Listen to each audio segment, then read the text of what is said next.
良くないことが起きるの？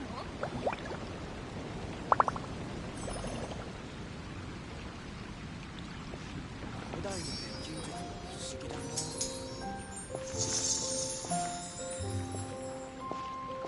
隣国のリーユエには聖和3つの交易港があるんだ。星拾いの景色は有名よ。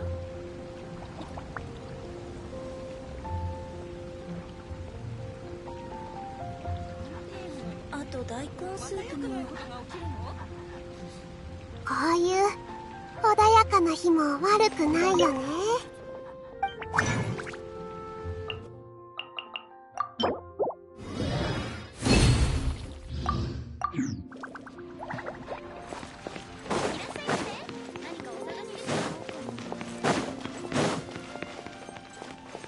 星と深淵を目指せ。高いところに行けば声が遠くまで届くのね。バーバラさんに見てもらった方がいいよ。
私の誠意を全感じてくれ。部丸見えね。宴はまだ終わっていない。糸よ、工作せよ。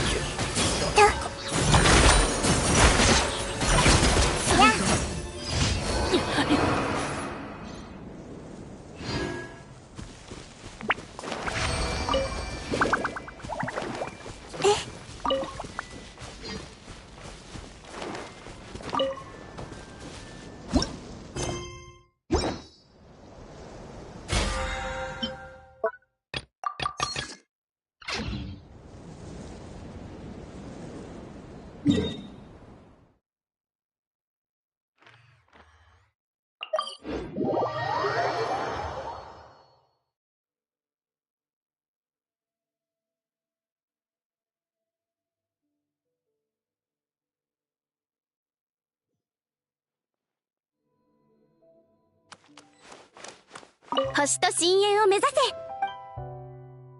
無事今日の依頼を達成しましたね。ありがとうございます。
さあ踊るよ。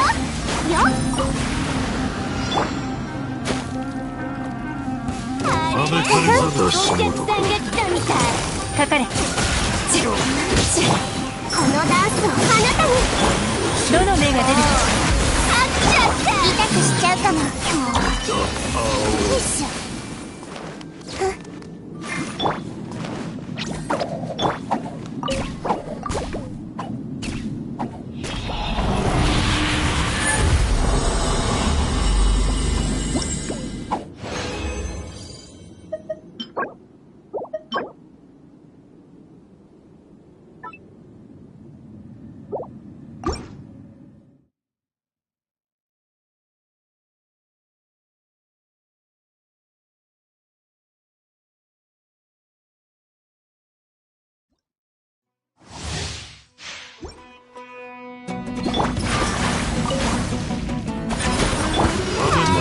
全部丸見え。お客さんが来たみたい。捕まえた。こ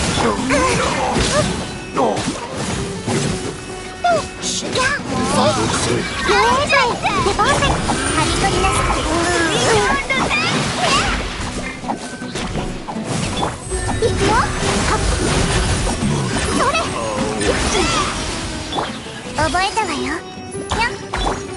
痛がっちゃいないわ。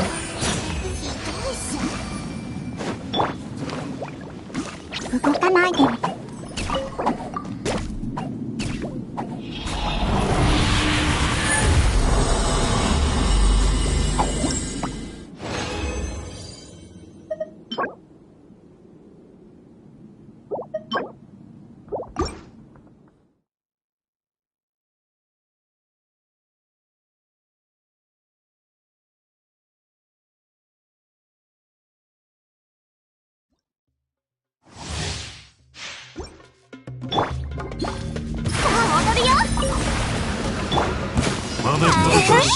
お客さんが来たみたい。捕まえた。糸よ、工作せよ。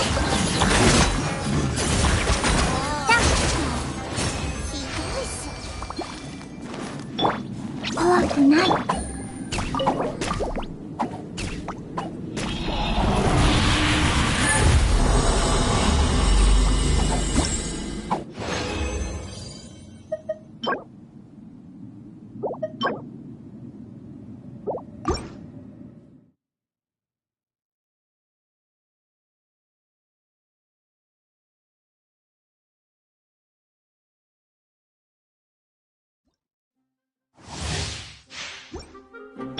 いくよ。はっよっ。手をつなぎましょう。どの目が出る？刈り取りなさい。もうやめてちょうだい。あっ、ひどいっす。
あら、かわいこちゃん、今日はどうしたの？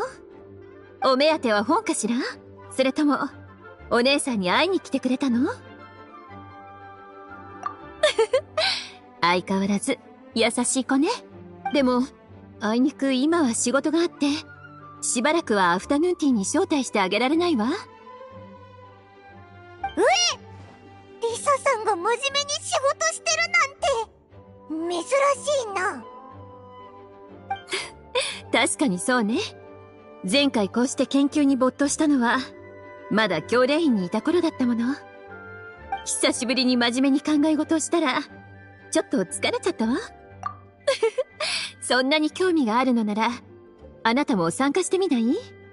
お姉さんと一緒に学生時代をもう一度体験してみるのはどうかしら？急に仕事を押し付けるなよ。まあ、嫌なの？お姉さんと一緒に困難を乗り越えるせっかくのチャンスなのに。ちなみに、報酬もかなり豪華なのよ。あなたも知っていると思うけど、騎士団はずっと錬金術の研究をしてるの。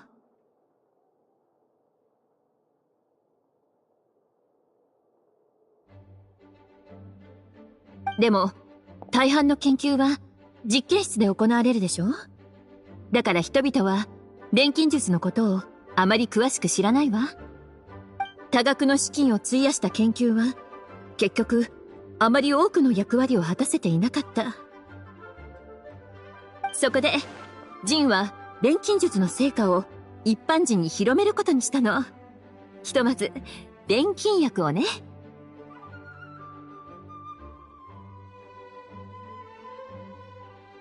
私は普段、図書館のことだけでなく、騎士団が提供する薬剤の管理を手伝っているわ。薬剤学は私の研究分野の一つなの。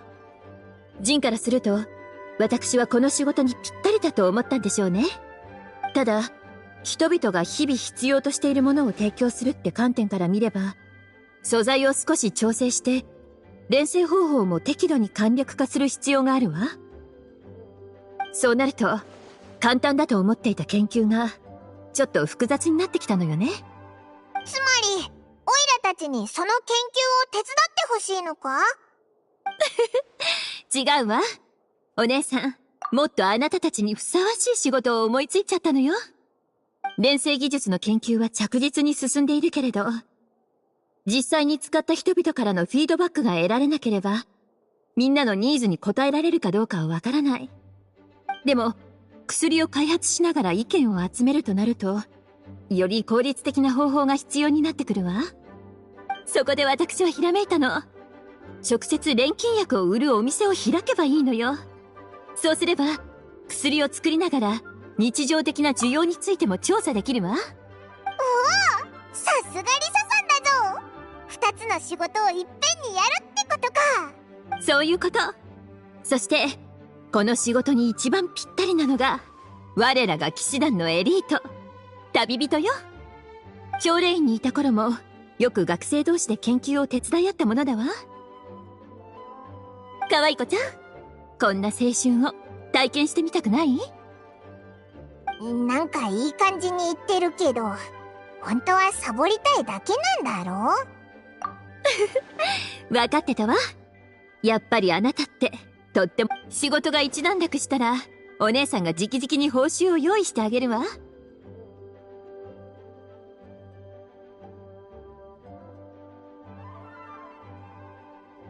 もうお店を開くための事前準備は終わってるの。後のことは、向こうに着いてから話しましょう。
ここでお店を開く予定よ。うわ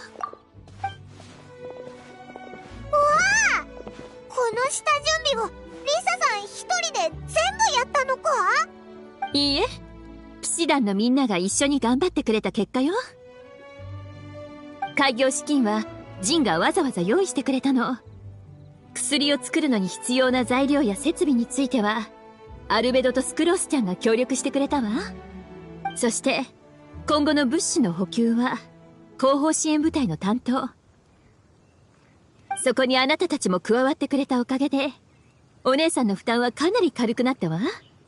ここ数日騎士団はお店の宣伝をしてくれているの。準備ができたらもう正式にオープンよ。じゃあ早速こちらの材料を使ってポーションを練習してみてちょうだい。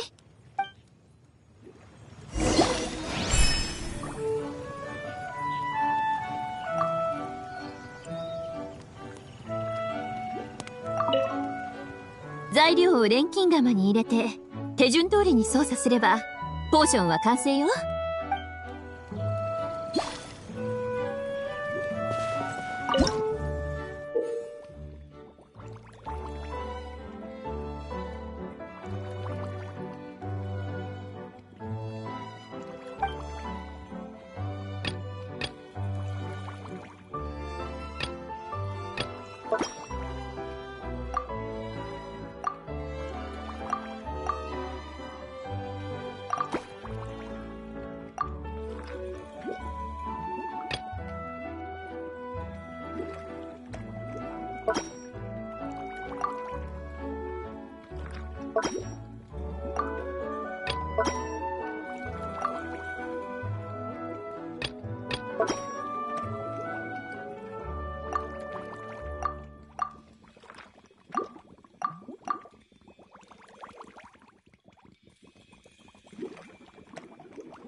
ポーションが出来上がったみたいね。これで販売を開始できるわ。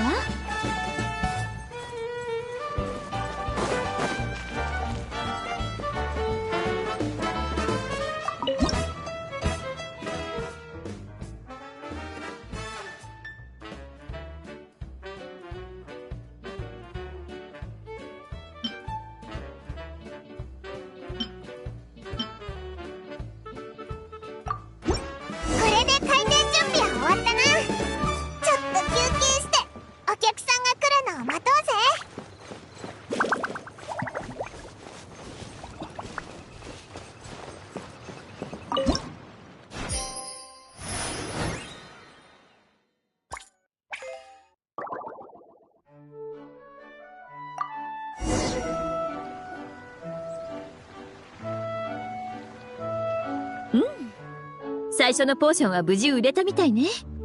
いい滑り出しだと思うわ。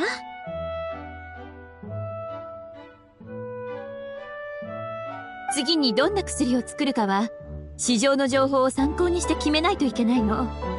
最近のニュースに基づいてどんなものが必要か推測する。これは経営のための必須スキルよ。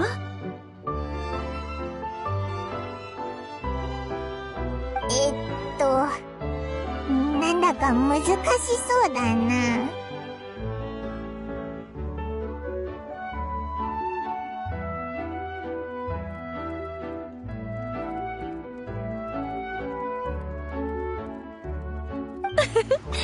お姉さんが最近の市場情報をまとめてあげたから心配しないで。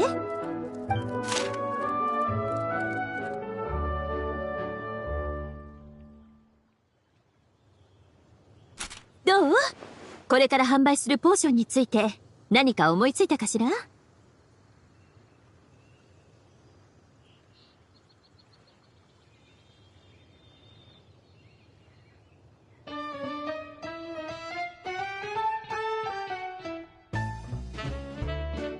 じゃあ、新しい薬草の栽培を試してみて。ここにある薬草は生物錬金の技術で品種改良されていて、入れる材料の種類によって最終的に出来上がるポーションも変わってくるから、さあ実際に試してみて。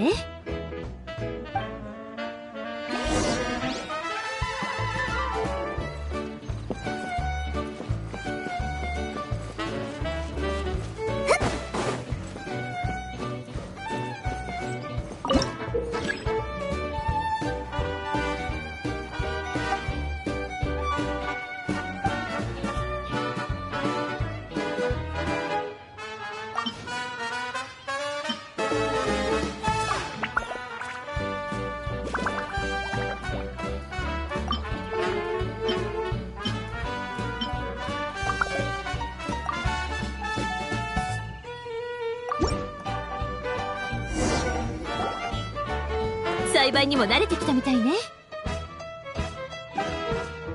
そうそう、後方支援部隊の騎士がついたの。彼女が定期的に新しい物資を補給してくれるから、後で挨拶しておいてちょうだい。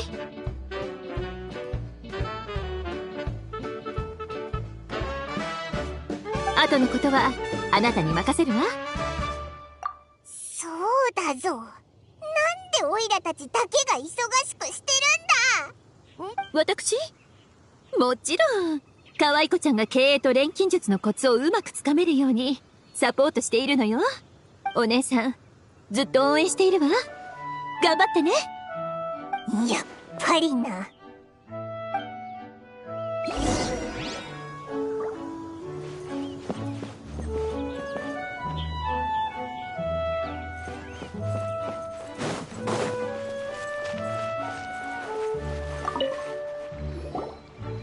栄誉騎士さん、そして自重のパイモンさん、こんにちは。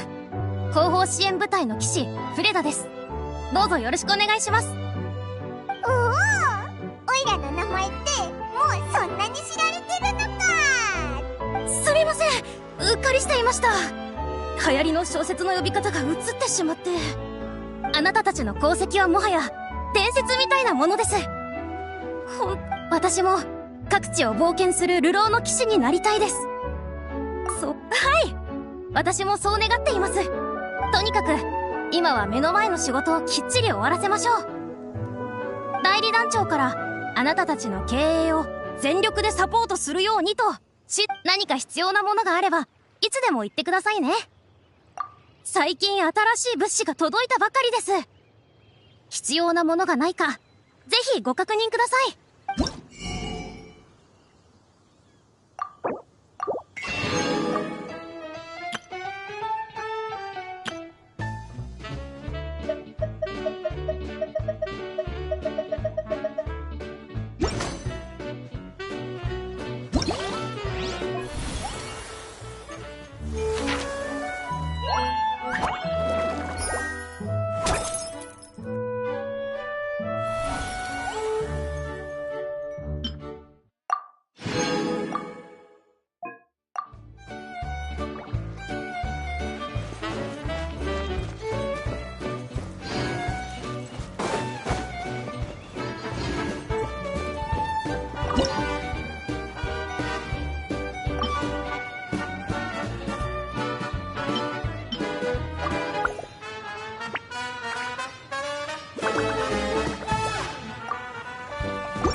深呼吸をして大きな風船を膨らませながらそこに眠気を閉じ込めるの。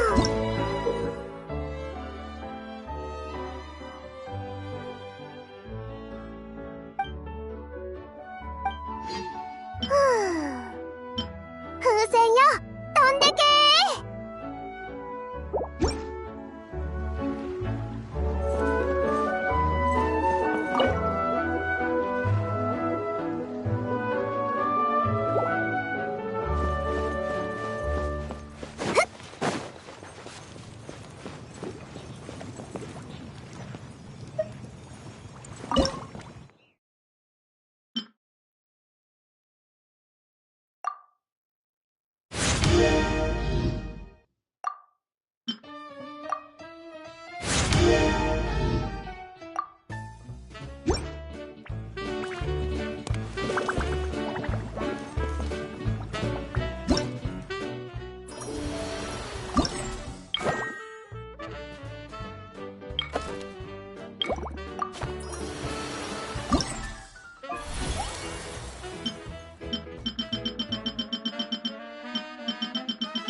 穏やかな日も悪くないよね。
のんびりしようっと。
深呼吸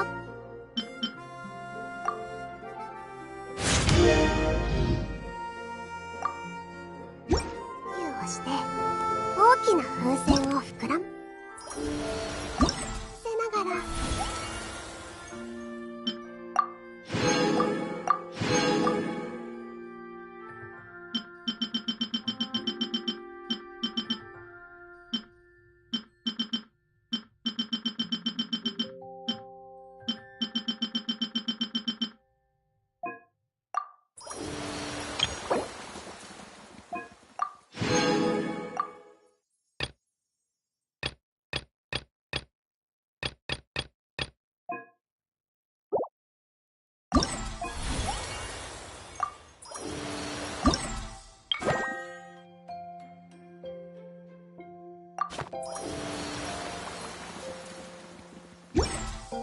そこに眠気を閉じ込めるの。風船よ、飛んでけ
よう、久しぶりだな。久しぶり。北斗、エウラーってお前たち知り合いだったのか？出会ったのも何かの縁ってな。やりとりをしていくうちに親しくなったんだ。北斗船長とはドーマンポートで知り合ったの。モンドには仕入れに来ているそうよ。私は散歩に付き合っているだけ。エウラーが積極的に友達を作ろうとするなんて。北斗船長とは知り合ったばかりで、まだ友人とは呼べないわ。ただ、ずっと仲良く喋っていたじゃないか。あれはただの社交辞令だったのか？そういう意味じゃなくて。ただ、この間、私が無礼を働いちゃったから、あんな誤解なんて全然気にしてないさ。誤解？何の話だ？ああ、実は数日前のことなんだけどな。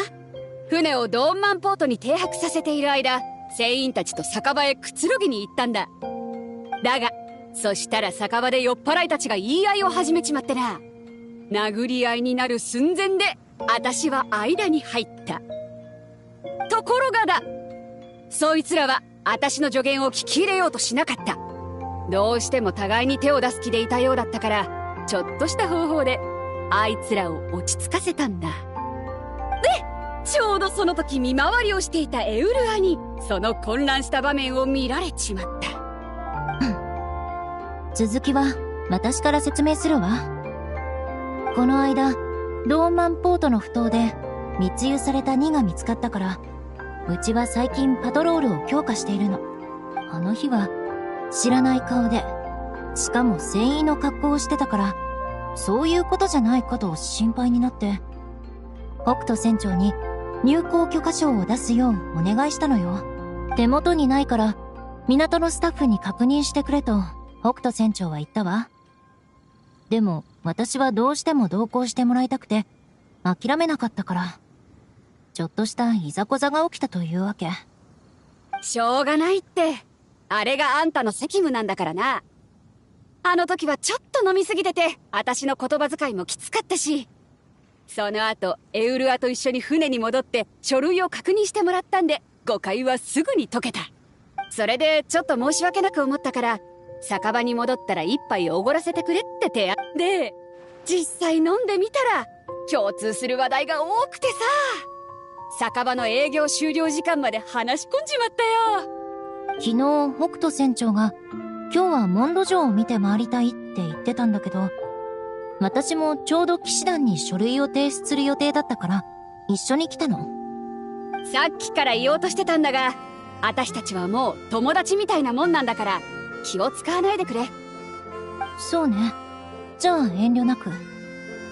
それで騎士団に戻ったら君たちがここで店を開いている。そういうことだ。私もモンドの錬金薬がどんなもんか見てみたかったしな。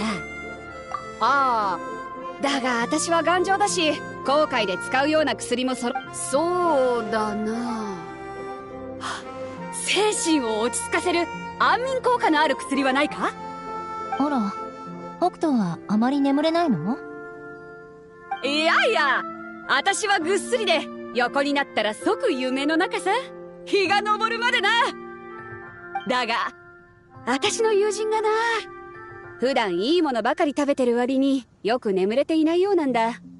その友達ってもしかして。ああ、そうだ。もう珍しい宝物は見飽きてるだろうしな。もし徹底的に息抜きしてゆっくり眠れるんなら、その方が彼女にとっては貴重だろう。よし、要望はメモしたぜ。それじゃ頼んだ。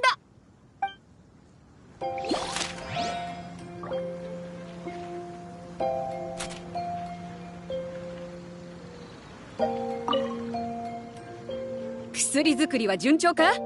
何か問題とかは起きてないよな？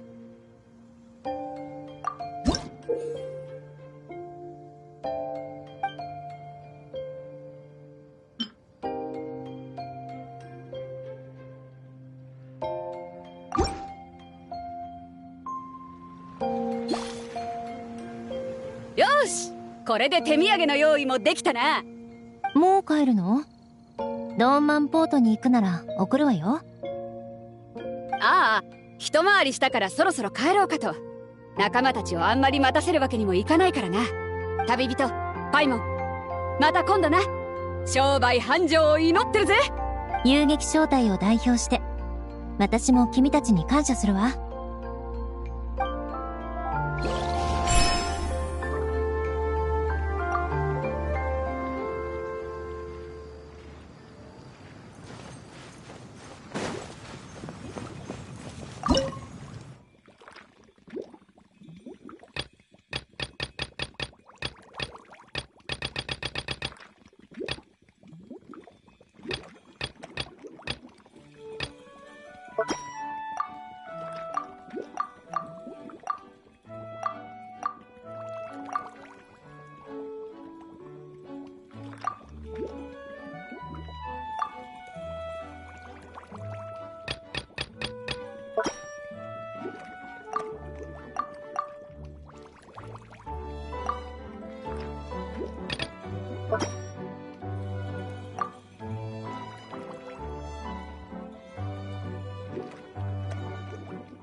まずはこうして、次の動きはこうかな。うんうん。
穏やかな日も悪くないよね。のんびりしようっと。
呼吸をして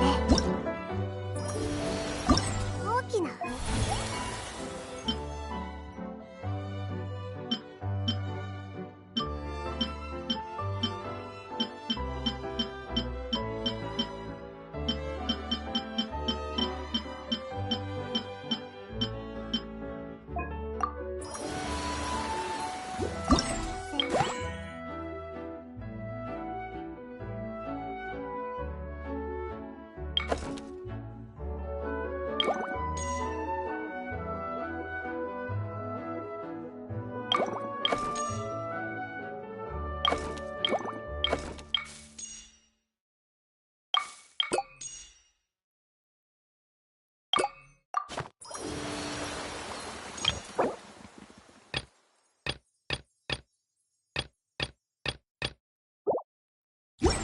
膨らませながらそこに眠気を閉じ込めるの。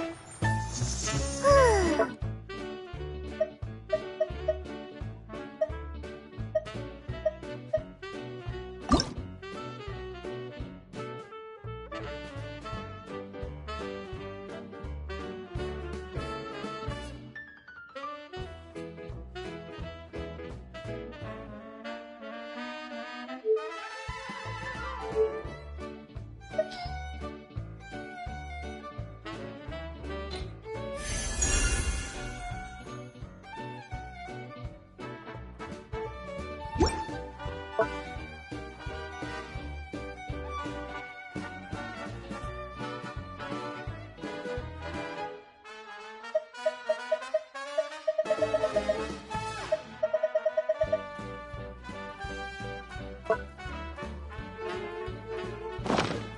風船よ、飛んでけ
Meow.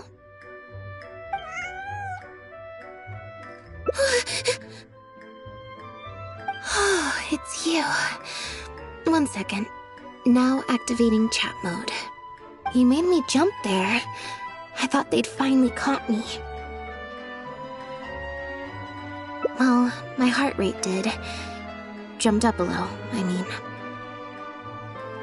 Objectively speaking, the trouble was entirely of my own making.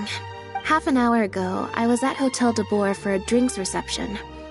It was to celebrate the successful opening of a show, but it was draining my energy. So, I waited for the right moment, then snuck away so I could switch to standby mode.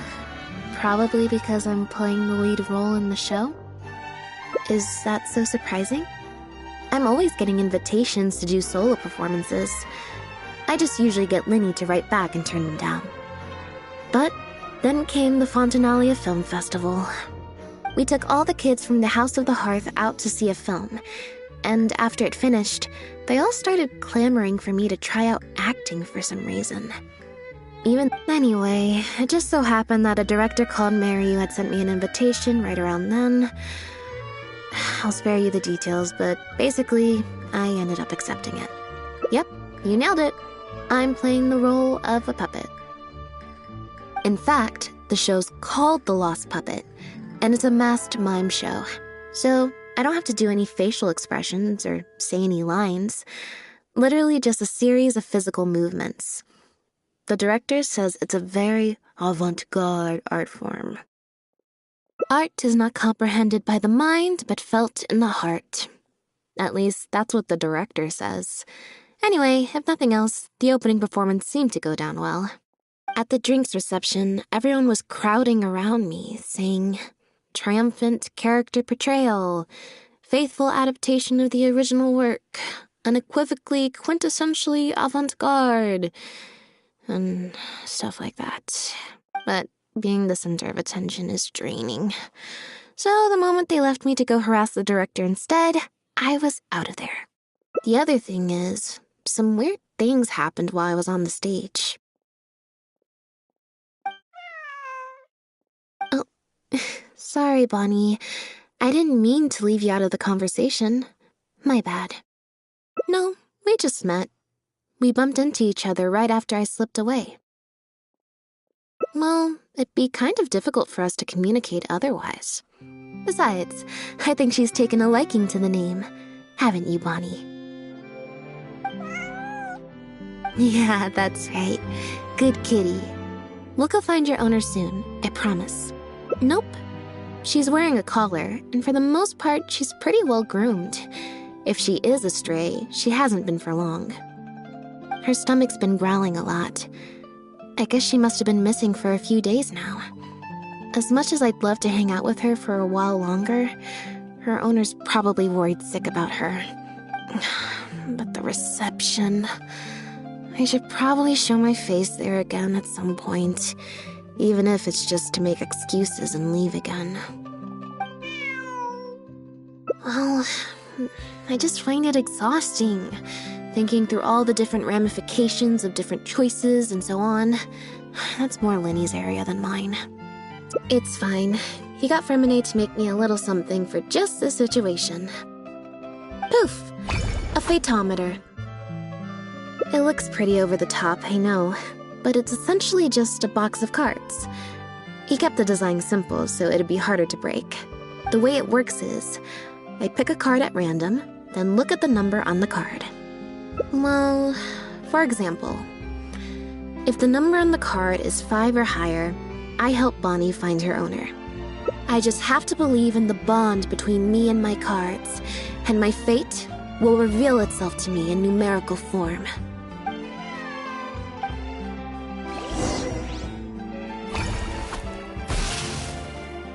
I didn't like that.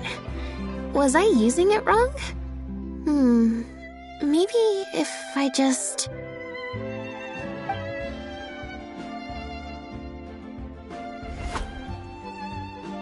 Clearly, there's some design flaws to iron out. I'll have to let Fremine know. Let's see... Which card did I get? 4. Well... The cards fell on the ground, though, so I don't think it counts as fate. If you want to get the right answer, you have to let fate decide. Also something Lenny said.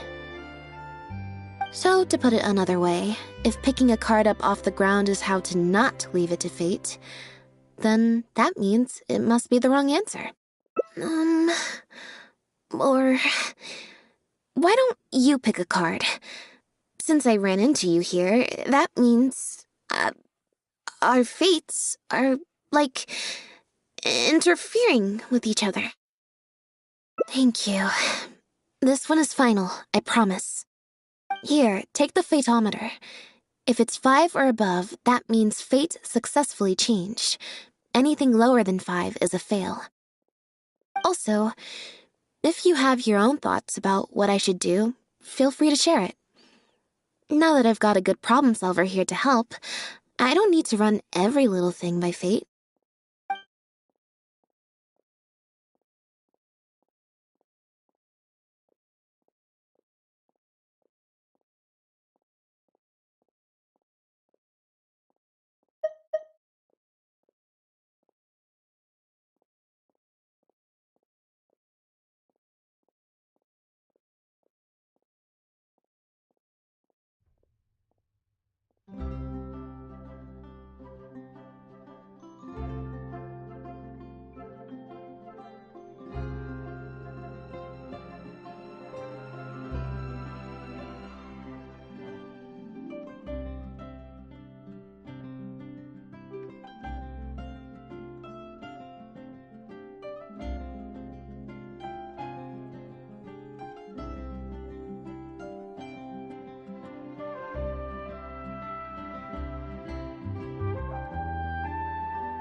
So, we're looking for Bonnie's owner?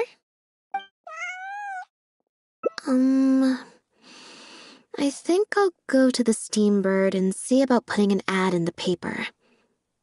You want to come along?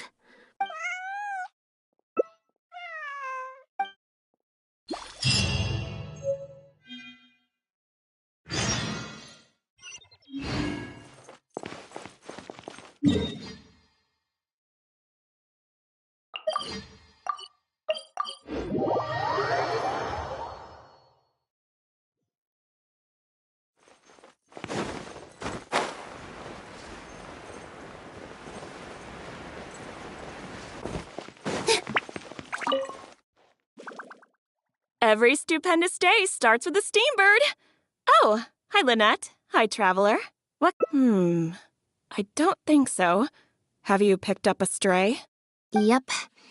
If there's no commission to follow up on, could we post a notice about the missing cat instead? Why, of course. What a kind thing to do. Just fill out the form. Well, we've registered you as missing. You can stay at my place until your owner finds you. Also, I just wanted to say thanks for keeping us company for so long. Well, I should probably head back to the drinks reception. Hopefully most of the people have left by now. If you've got some time, you should stop by my place tomorrow to see Bonnie. There's a nice cup of tea in it for you. Alright, see you then.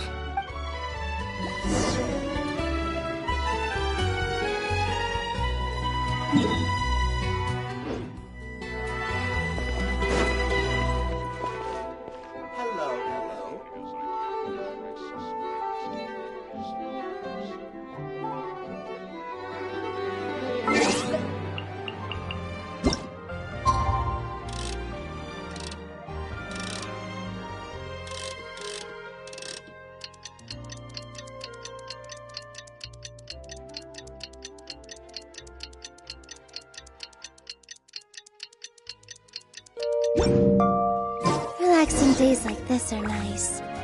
Let's take it easy.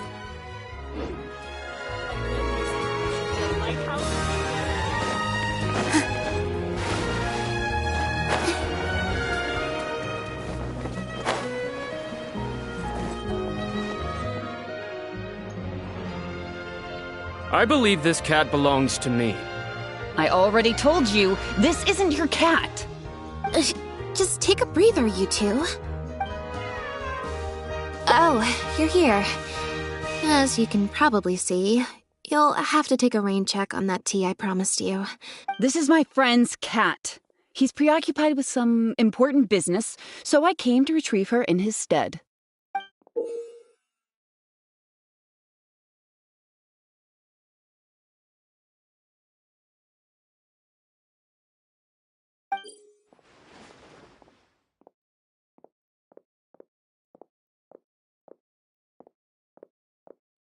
No, it's far more likely this cat escaped from the Humane Society. Bonnie? That's the name I've given her in the meantime.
Well, this complicates things. I told you before. This is my friend's cat. It's normal for her not to trust me. Listen, I'm the director of the Humane Society, okay? We've got so many strays, dogs, cats, you name it. I'm not even the one feeding them most of the time. You can hardly expect the cat to recognize me. She just looked somewhat familiar, so I came to check, just in case. If she turns out to be one of ours, I'll take her back. Simple as that. Even if that's not the case, the Humane Society could still take her in, if no one else comes to claim her, that is. We're an organization that specializes in rescuing and sheltering stray animals. We've been in business for several decades now. The Humane Society. Huh. The name sounds familiar. I remember hearing good things. Yes, that's the one. Anyway, if it's not too much trouble, could I possibly take a closer look at the cat? If it turns out I really am mistaken, I suppose that means the cat belongs to this lady here. She would be the only remaining option after all. It belongs to my friend. Go on, Bunny. Oh, nope.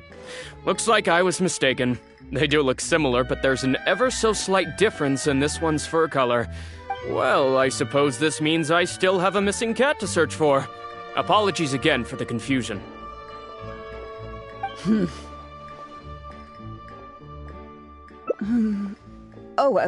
Yes, exactly.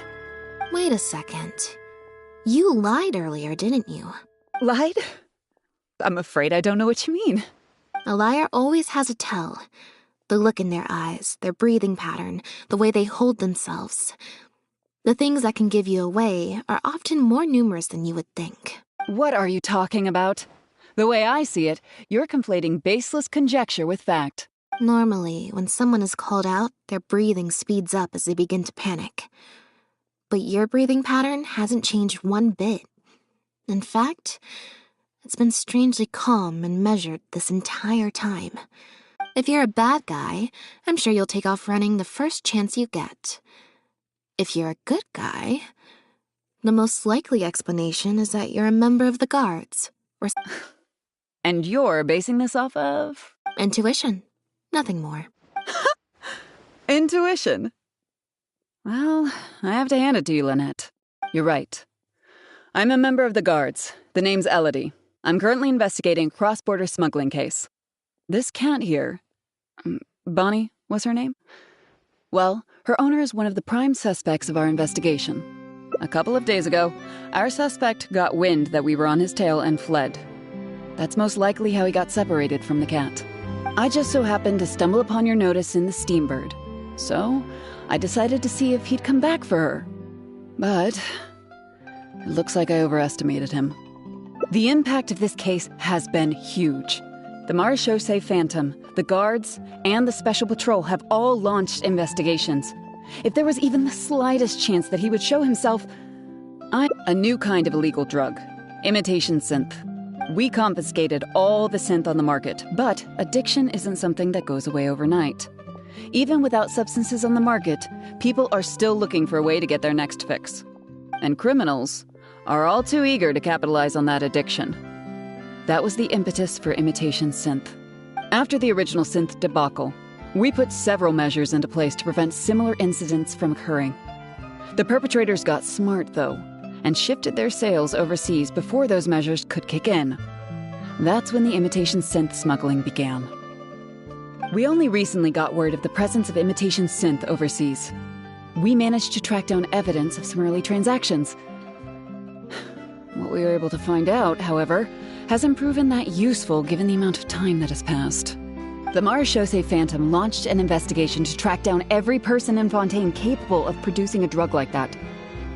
That's how he's a researcher at the Fontaine Research Institute. His name is Pierre. Pierre Lafayette, to be exact. Lafayette. The Marechaussee Phantom found him in Poisson. In addition to the cat, he also had a pendant with him.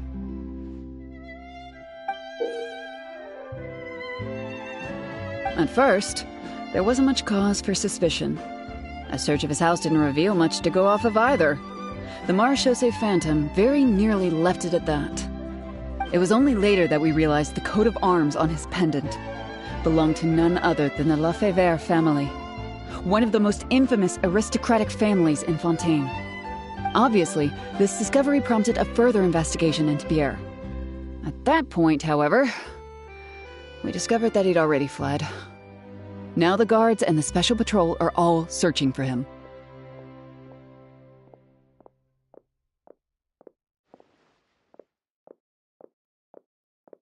That's not possible, actually. The Lefebvre family. Exactly. Many years ago, several important members of the family, including the patriarch, were murdered by an assassin of unknown origin. From that point on, family's power and influence took quite the hit. The family is engaged in all manner of crimes. As you can imagine, there's no shortage of people waiting in the wings to take their revenge. And with the family severely weakened, they were able to do just that.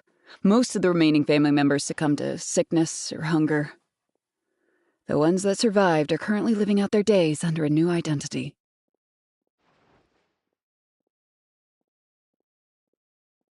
Pierre is one of those very survivors.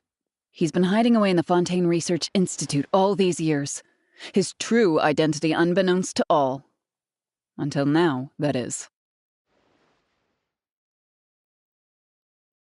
Well, my fellow guards have told me all about how smart and courageous you both are.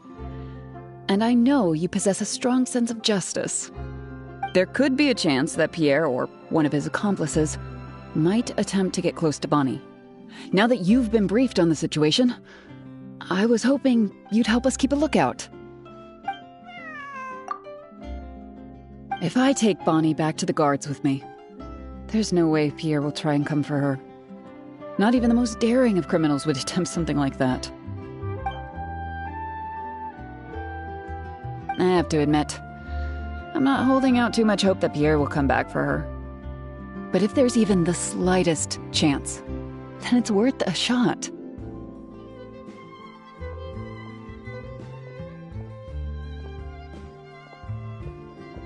Well, I've got some other leads to follow up on.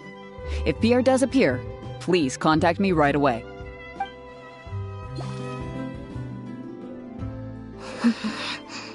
It's nothing.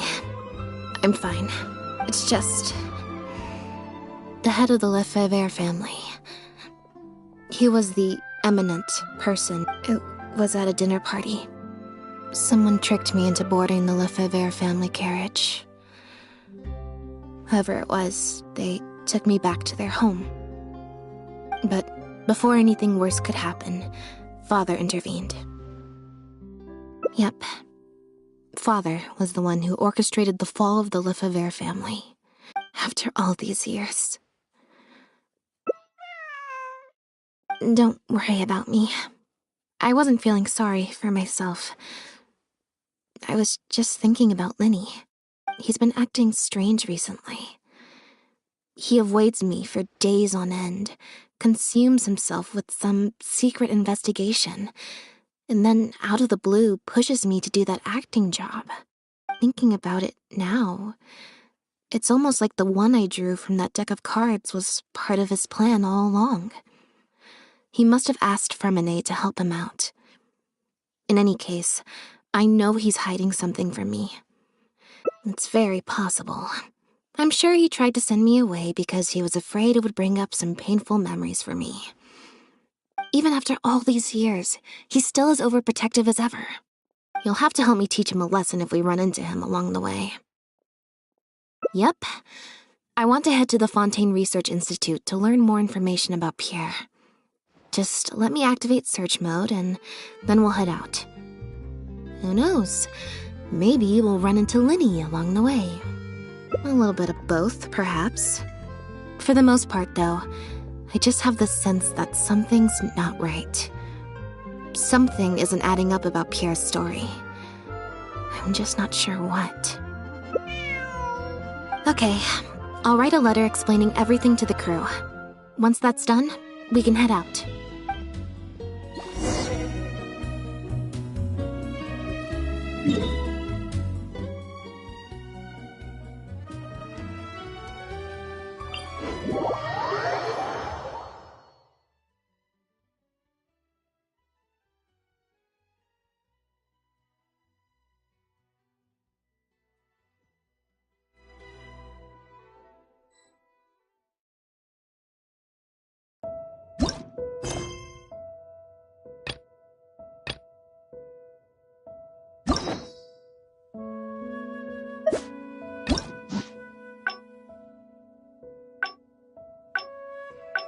Take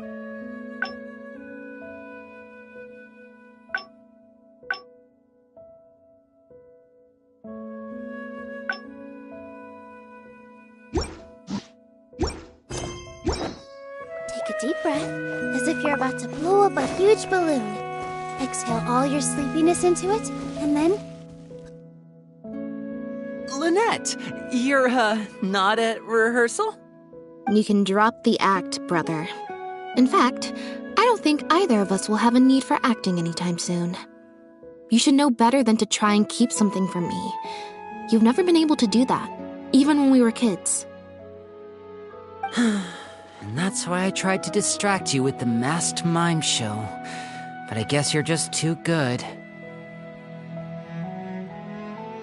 Care to introduce us to your new assistant?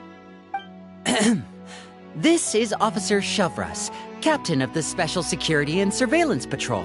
You may have met her already. Nice to see you. I should clarify something. Mr. Lenny's here at my invitation, not the other way around. To borrow your expression, Miss Lynette, I suppose that would make him my assistant more than anything. We've brought on Mr. Lenny as a consultant in the past. He was instrumental in helping us crack a case involving a perpetrator who used magic tricks to commit crimes. I was hoping he'd be able to provide some valuable insight this time around as well. So you've heard everything then? That's exactly why we're here. There's always been questions surrounding the fall of the Lefebvre family. Some people even believe the House of the Hearth was involved. Whoever was behind it all was extremely cautious. They didn't leave a shred of evidence. This very fact, however, leads... I took a look at the entrance and exit records of all the carriages that night. Let's just say it wasn't hard to deduce that there's ill will between you two. Don't worry, I don't have any evidence to that effect, and I certainly don't plan on going to bat for such a despicable family. Plus, you were victims back then more than anything. I sought Mr. Lenny's help with the smuggling case. Nothing more. The way I look at it, it's a collaboration between us as people, not the organizations we represent. Besides, by working together, we can expose the truth as quickly as possible. You can hardly say that's at odds with the justice my organization strives for. Not at all. I was planning to invite you from the very beginning, Miss Lynette. It's just that my assistant here raised some objections. Lenny, I'm not the same person I was back then. That little girl who did nothing but cower in the corner in fear, she doesn't need saving anymore. I'm sorry, Lynette. You're right. I let my concerns get the better of me. And the next time you want to distract me, you should try a different approach. Who's this? You pick up a stray while I was gone? It's a bit complicated. I'll explain later. Anyway, her name's Bonnie. Well, if there are no objections, then I suppose the only thing left to say is... Lynette, Traveler, welcome to the team. It appears the Lefebvre family was very particular in their use of insignias and emblems. The family would use different emblems to mark differences in status, blood relation, and the like. In fact, the insignia that was discovered on the pendant was used to represent an illegitimate child. It's highly likely. That very status might have been what allowed him to emerge from the fall of his family relatively unscathed. It would also explain why he was able to assume a new identity as a researcher with relative ease. We discovered something interesting, though. After talking to some of his co-workers, it appears he pretty much works at the Institute in name only. Apparently, Pierre was once addicted to synth. He tried to use the resources at the Institute to create a substance with a similar effect. He claimed it was just for research purposes, but the Institute revoked his access to the relevant materials regardless. He was placed on disciplinary leave, pending a thorough investigation of his actions. But it seems the Institute ran into some trouble along the way. Could have been a lack of personnel or a timing issue. In any case, they had to table their formal investigation into Pierre. As for his family background, it appears none of his co-workers at the Institute were aware of that information. All they could tell us was that he was quite the recluse. Other than the pendant, we didn't find anything else of note at his residence in Poisson. Based on the samples of imitation synth we've been able to analyze, it appears the substance leaves behind strong traces wherever it's produced or stored. Those traces might not be obvious to the casual observer, but they're not something our guard poodles would miss. Pierre's home, though. We didn't find any records indicating possible involvement in overseas transactions either. So, the Marechaussee Phantom didn't view him as a major suspect at first. Maybe he had a separate, dedicated area where he made the imitation synth. Well, his neighbors did say he was often gone for long stretches of time. You would think with him out and about so much, people would have spotted him around Poisson, but residents said they barely ever saw him in town. If his reclusive nature was just a matter of keeping a low profile, I guess it would make sense for him to have a secret base to carry out his business. After he disappeared, the guards conducted a thorough search of Poisson, but they didn't come across any suspicious locations. Poisson. You know Hotel de Boer, where I first found Bonnie? To get there from Poisson, you have to cross a stretch of ocean. It's not somewhere a cat could just wander off on its own. A cat? You mean... Bonnie is Pierre's cat. Oh, that's right! When the Marechaussee Phantom first tracked him down, I remember there being something about a cat in their report. So this is her? From what we've learned about Pierre's habits, he doesn't seem like the type to venture out without a purpose. So what you're saying, Lynette, is that Bonnie couldn't have gone missing in Poisson. Exactly. Bonnie might even know where it is. Wait, you think the cat can lead us there? But she's not trained like one of our guard poodles. How is she supposed to understand what we want her to do?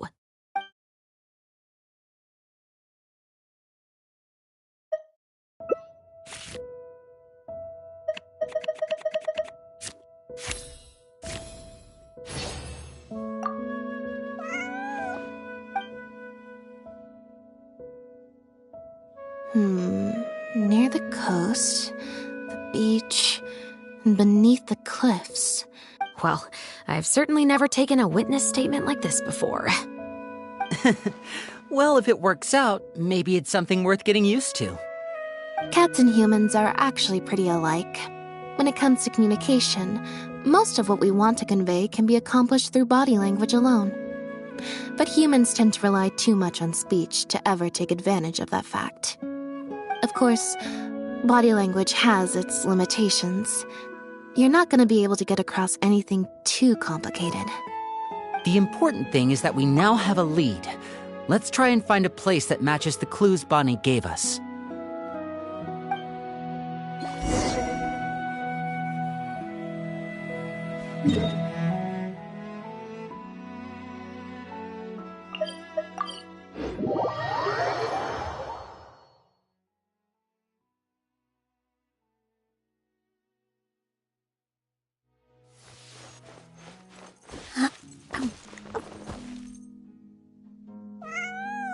Seems like Bonnie is trying to take us somewhere.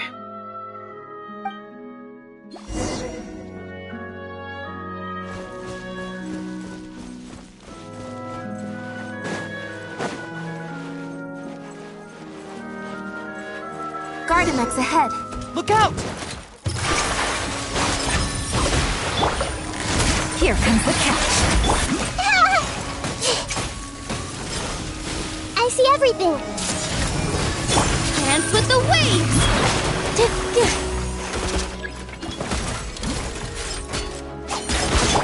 You play! Yeah? Committed to memory. Here! Roll! Game's up. Fun's over. Busted.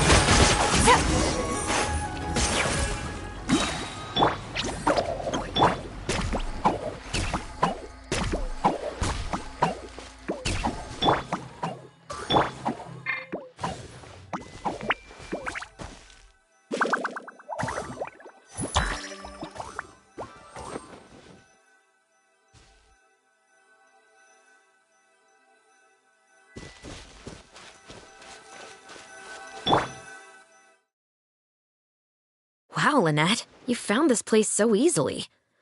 If I thought there was any chance you'd say yes, I'd recruit you into the Special Patrol here and now. No Sounds familiar. I pretty much receive letters daily from people trying to poach her from me. Let's just focus on our search. There's a lot to investigate.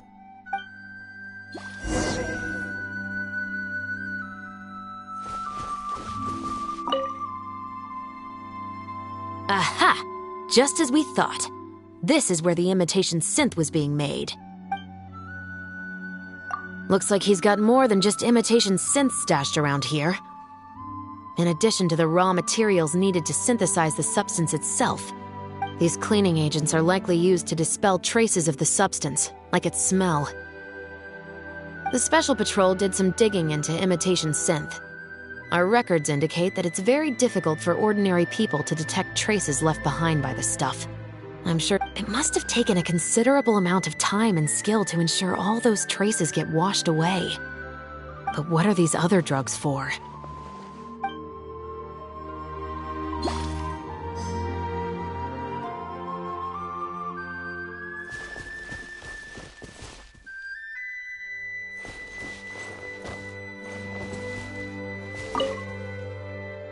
The material these bags are made of, it's quite rare.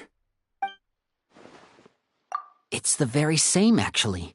Romaritime flower fiber. But there's something special about the composition of these bags. I took a closer look, and it appears they're not only waterproof, but also corrosion and leak resistant. Even the strings look specially designed to keep the bags closed nice and tight. I came across some bags made of the same material just now, but they were much smaller and thinner. From the look of them, they seemed far less durable as well. Very similar, actually.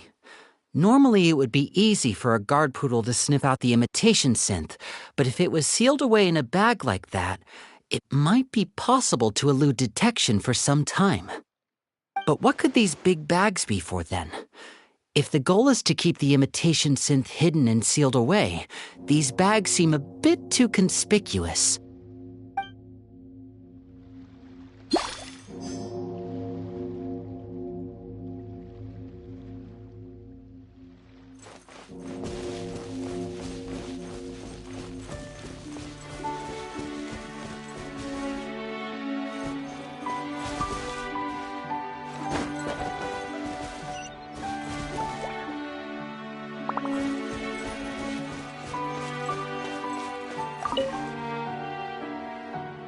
When the Marechaussee Phantom searched Pierre's house, there was no sign of these barrels, right? You're right. That doesn't seem like his way of doing things. How did he get them here, then?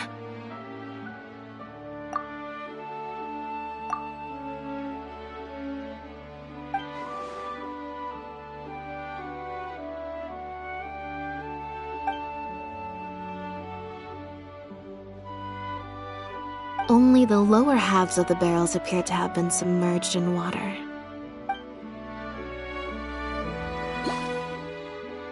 Based on the various ingredients we've found, this appears to be where Pierre was cooking up his imitation synth. It looks like he used a special cleaning agent to get rid of any residual traces of the substance on his person before he left. So then he transferred the imitation synth into small sealed bags and took it somewhere else for the drop-off. No. I don't believe our suspect is the kind of person who'd go around carrying incriminating evidence with him. The cleaning agent and the sealed bags might get past the guard poodles, but if a member of the public or even a guard on patrol happened to see him during the drop-off, a quick search would reveal everything. The barrels we found were wet around the base, but the top half was dry, as if they'd been standing upright in the water.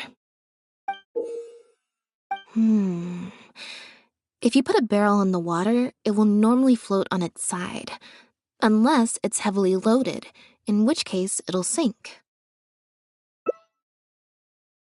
Yes, with flotation rings around the body of the barrels, they'd stay upright in the water, and then he could afford to load them.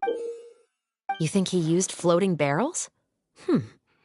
I suppose if he acted at night, when there are very few other boats around and visibility is low, it's a valid theory. We can't rule it out. But then, wouldn't the barrels be carried off by the waves or the currents? How would the person doing the pickup know where to look? Traveler, can you come take a dip in the sea with me? I have a feeling that somewhere down there, we...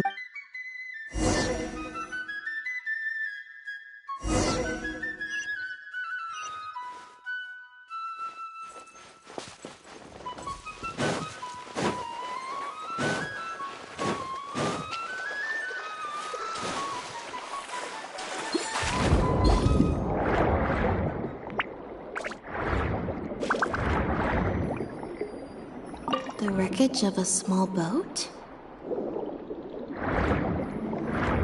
This isn't the place.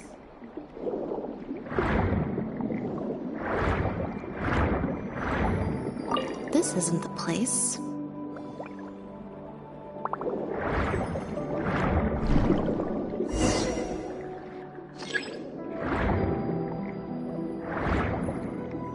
Got it. Time to go up and report.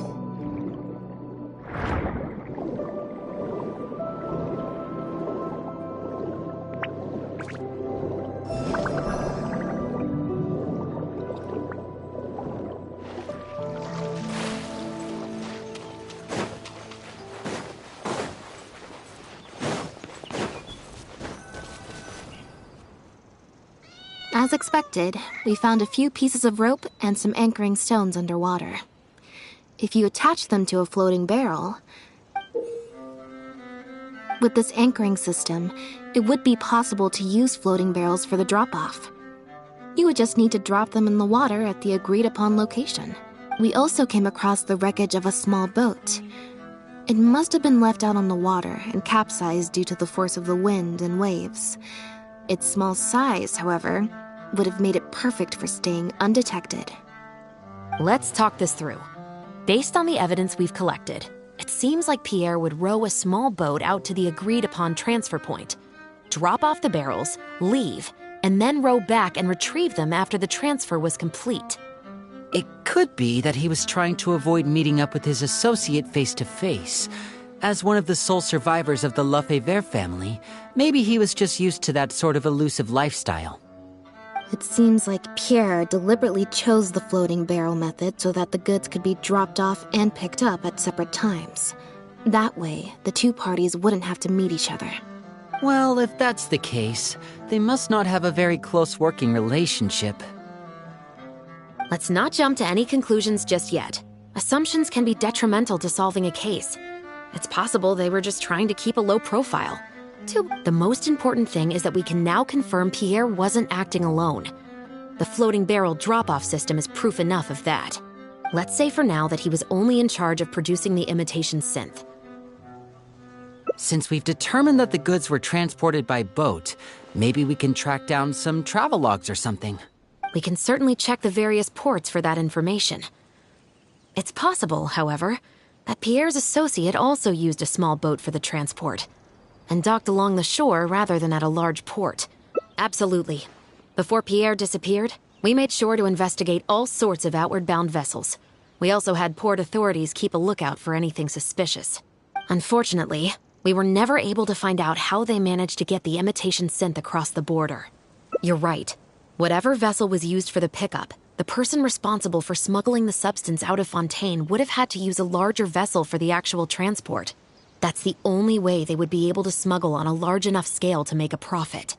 They must have found a way to disguise the imitation synth to clear port inspections. Exactly. We can't let any opportunities slip through the cracks. Although, given the amount of ports that could be involved, we should probably split up. I'll run home and ask some of my brothers and sisters to try and dig up some information. I should also head back and update my platoon on our progress. I'll grab some reinforcements while I'm at it. Lynette, Traveler, why don't you head to Lumideus Harbor and see what you can find out? All right. Come on, Bonnie. You too.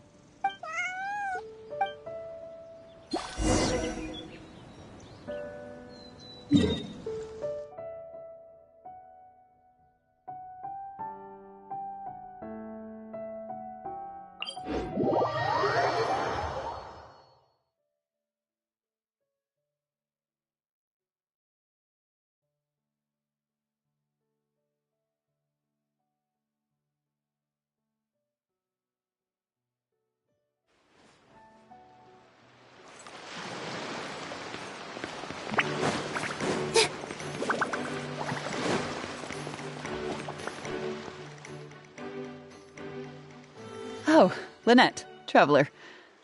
And Bonnie, too. What brings you all here? Did something happen? Oh.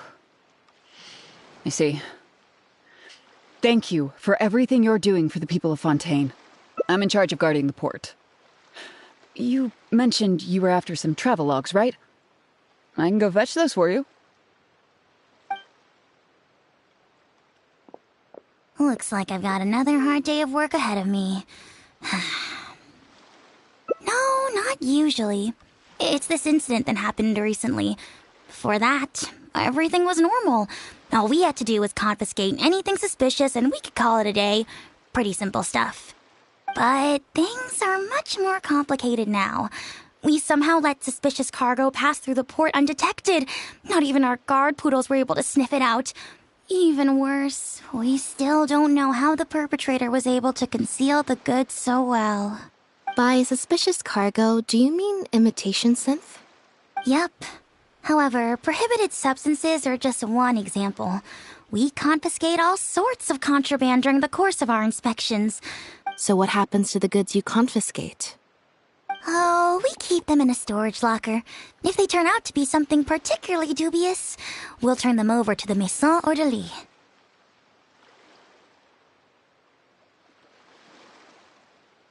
If the goods are only slightly suspicious but could otherwise be harmless, like raw materials that could potentially be used to create contraband, we return them to the ship they were confiscated from, instead of letting them pass through the port. Sorry for the wait.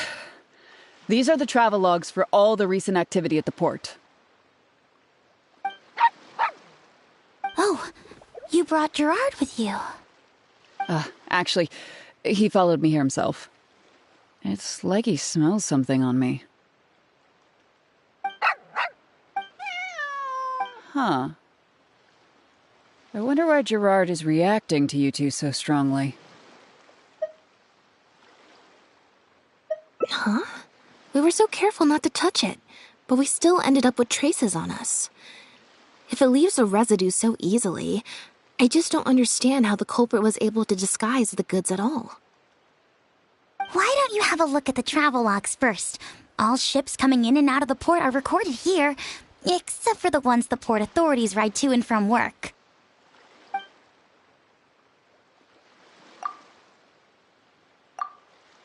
The Humane Society. Their name is all over the exit logs. The purpose for leaving is always listed as overseas adoption. Ah, the director of the organization explained that, actually. He said a lot of the cat and dog breeds unique to Fontaine are also very popular overseas. So his organization offers an overseas adoption program. Bernard, the director of the Humane Society, was the man who came looking for Bonnie earlier.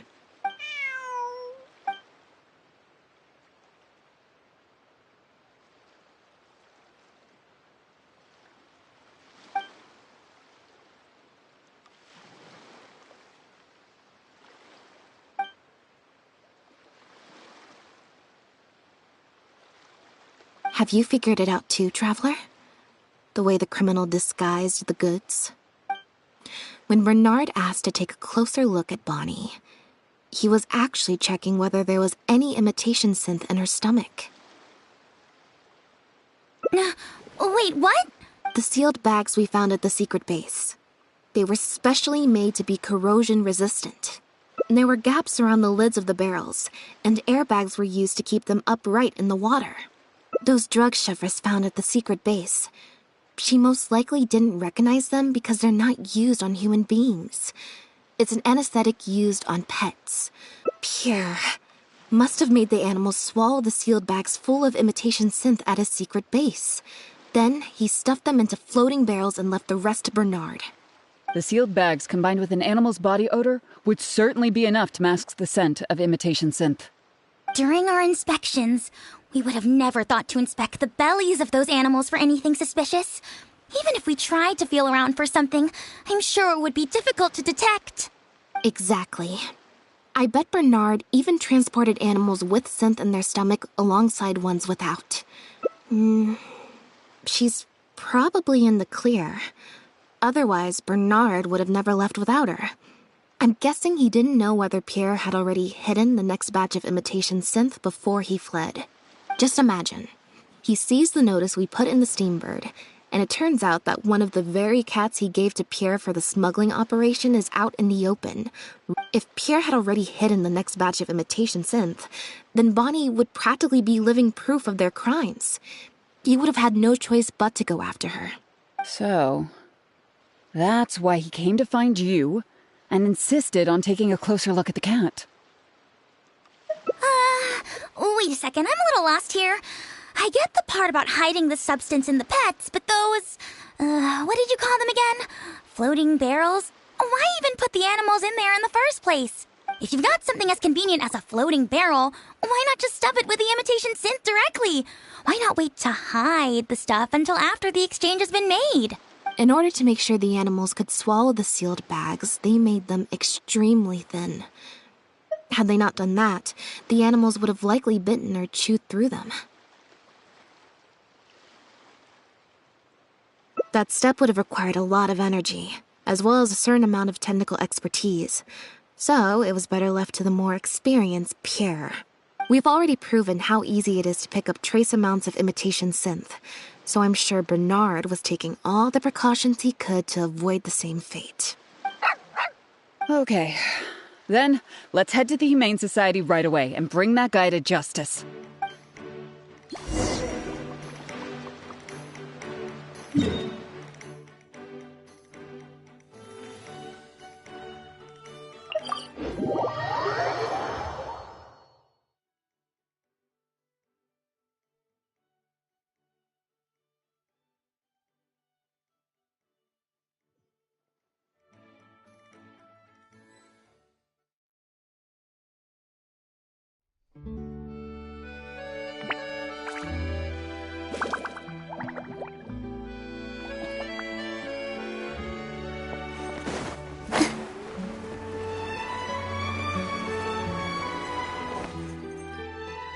The headquarters of the Humane Society should be somewhere around here.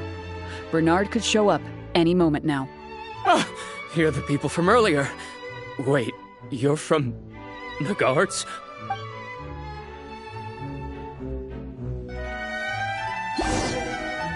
After him! We can't let him get away!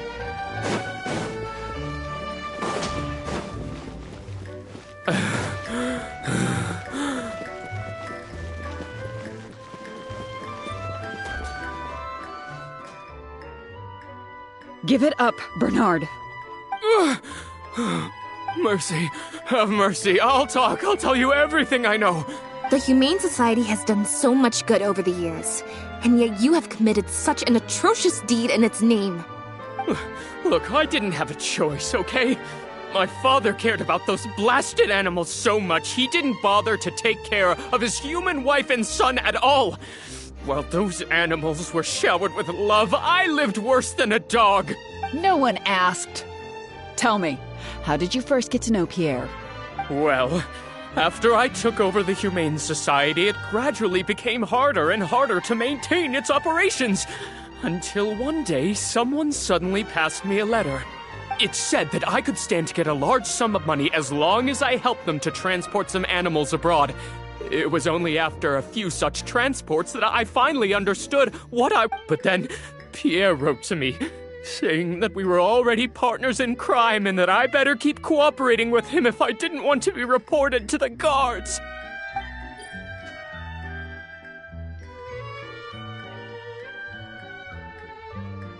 You knew it from the very beginning, didn't you? The reason why you had to go through so many steps just to transport some animals.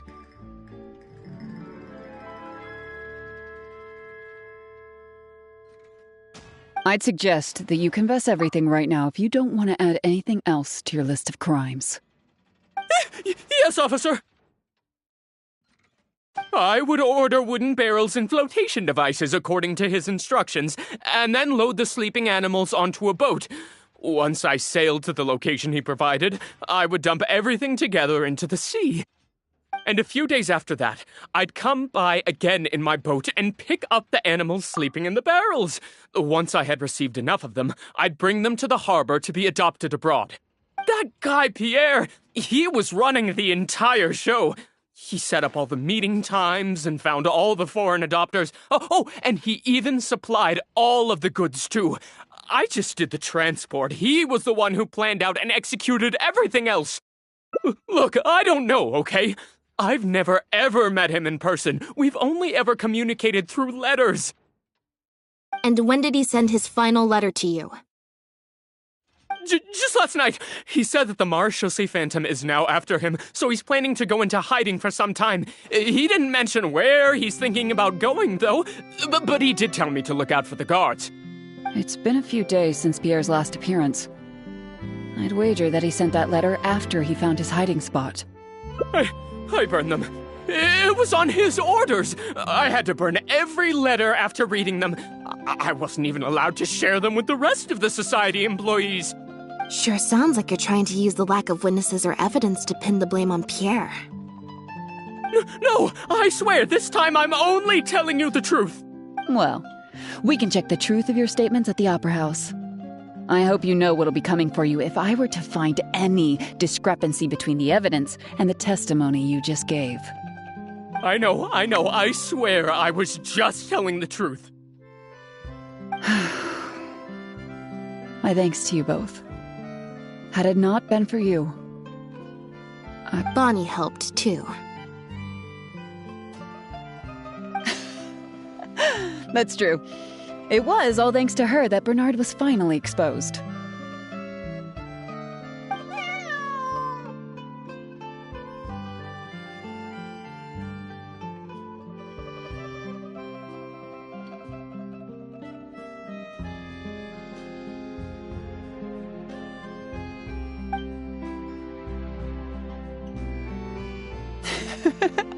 And it looks like she's grown quite fond of you two as well. Then I'll leave you be. Just let me know if you find any other new leads.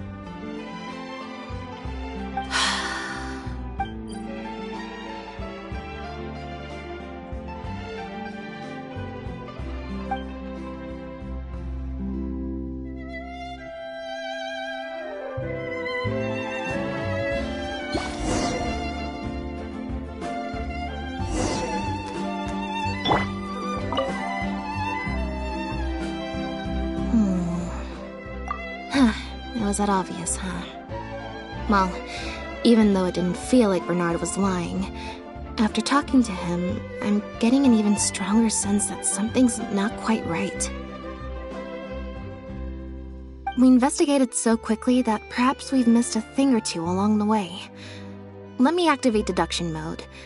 Is there still anything unresolved or strange that we should try to consider? The Marechaussee Phantom found Bonnie and the Lefebvre pendant at Pierre's residence. That was the beginning point of our investigation.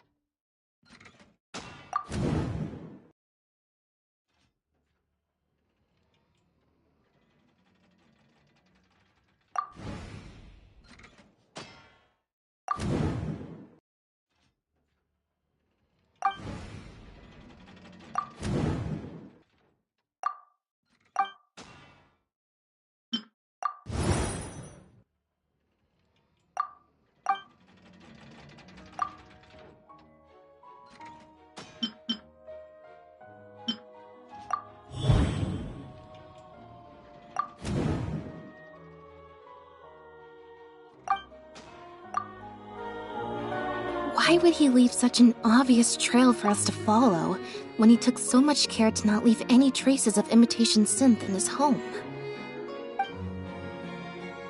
Bernard claims to have received a letter last night from Pierre.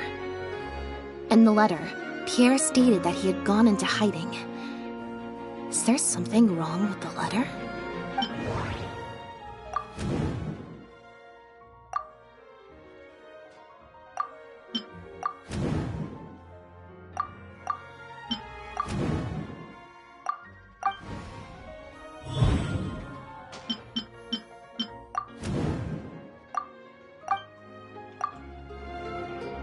If Bonnie had imitation synth in her body, then she was a liability that had to be recovered at all costs.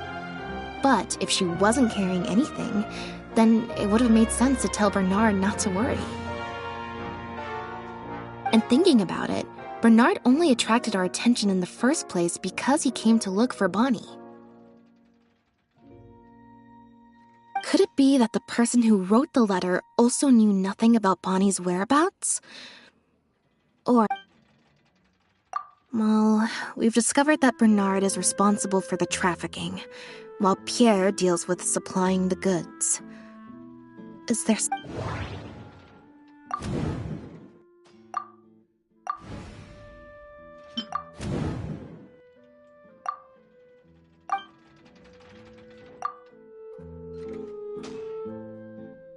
There's no need to rush.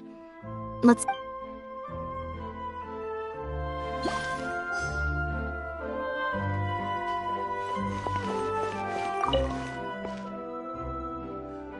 Now behave, and follow me to the interrogation room.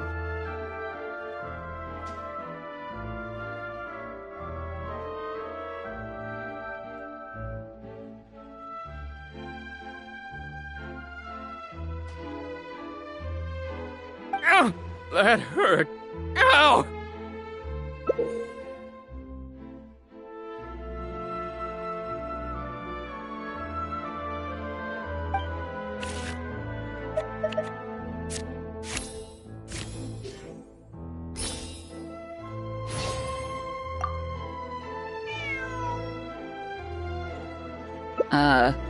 Is there something else you need from me, Traveler? Huh? I see. It all makes sense now. Hey, what are you talking about? Look, even our confessed criminal here has no idea what you're saying. Because he has been kept in the dark all along. And I assume it's the same with Pierre. That never quite added up for me. Why did Pierre feel compelled to return to his home with Bonnie and the pendant, and make them so easy to find for the Marechaussee Phantom? Both of these things are in stark contrast to his usual meticulous and vigilant behavior. There's only one reasonable explanation. He was following orders, just like Bernard. He probably received the following instructions right before the Phantom came knocking on his door. Bring the cat and the pendant, and our undercover agent will be sure to help you. Unbeknownst to him, however, the third person who wrote that letter to him had long decided to sacrifice him and Bernard to save themselves. What? You can't be serious. There was a third person involved? If you focus only on Bernard's testimony, it's easy to believe that only Bernard and Pierre were working together. The case appeared extremely simple. Bernard did the trafficking, Pierre the imitation synth production, drugging, and stuffing. Wait. But that doesn't make any sense. If that's the actual truth, then as soon as Pierre is caught, he'll explain his side of the story and the third person will... Yep, which is why the third person made sure that Pierre would never be found again. Once they had instructed Pierre to expose himself, the third person wrote to Pierre again, suggesting that everything had been taken care of, and he should take Bonnie and safely return to his base. Of course, Pierre's disappearance at such a sensitive time immediately made him a prime suspect. Knowing that Bonnie had last been seen with him, all the third person would have to do from that point on would be to lead the Phantom to investigate the Humane Society and get Bernard to confess the truth. Wait, so you're saying that the letter I received yesterday, the one that made me think Pierre was still alive, it was also sent by the third person? Is that what happened? I'll get back to headquarters right away and reinvestigate this case from the top. Chevra said that assumptions can be detrimental to solving a case. Someone among us, however, has been feeding us all kinds of preconceived notions ever since our first meeting. They suggested that Pierre's disappearance was an attempt to escape the judgment of the law, and that Pierre was a scion of the Lefebvre family. But if the disappearance is truly just a cover-up for a murder, then couldn't the true sign have been an illegitimate daughter rather than an illegitimate son? Huh?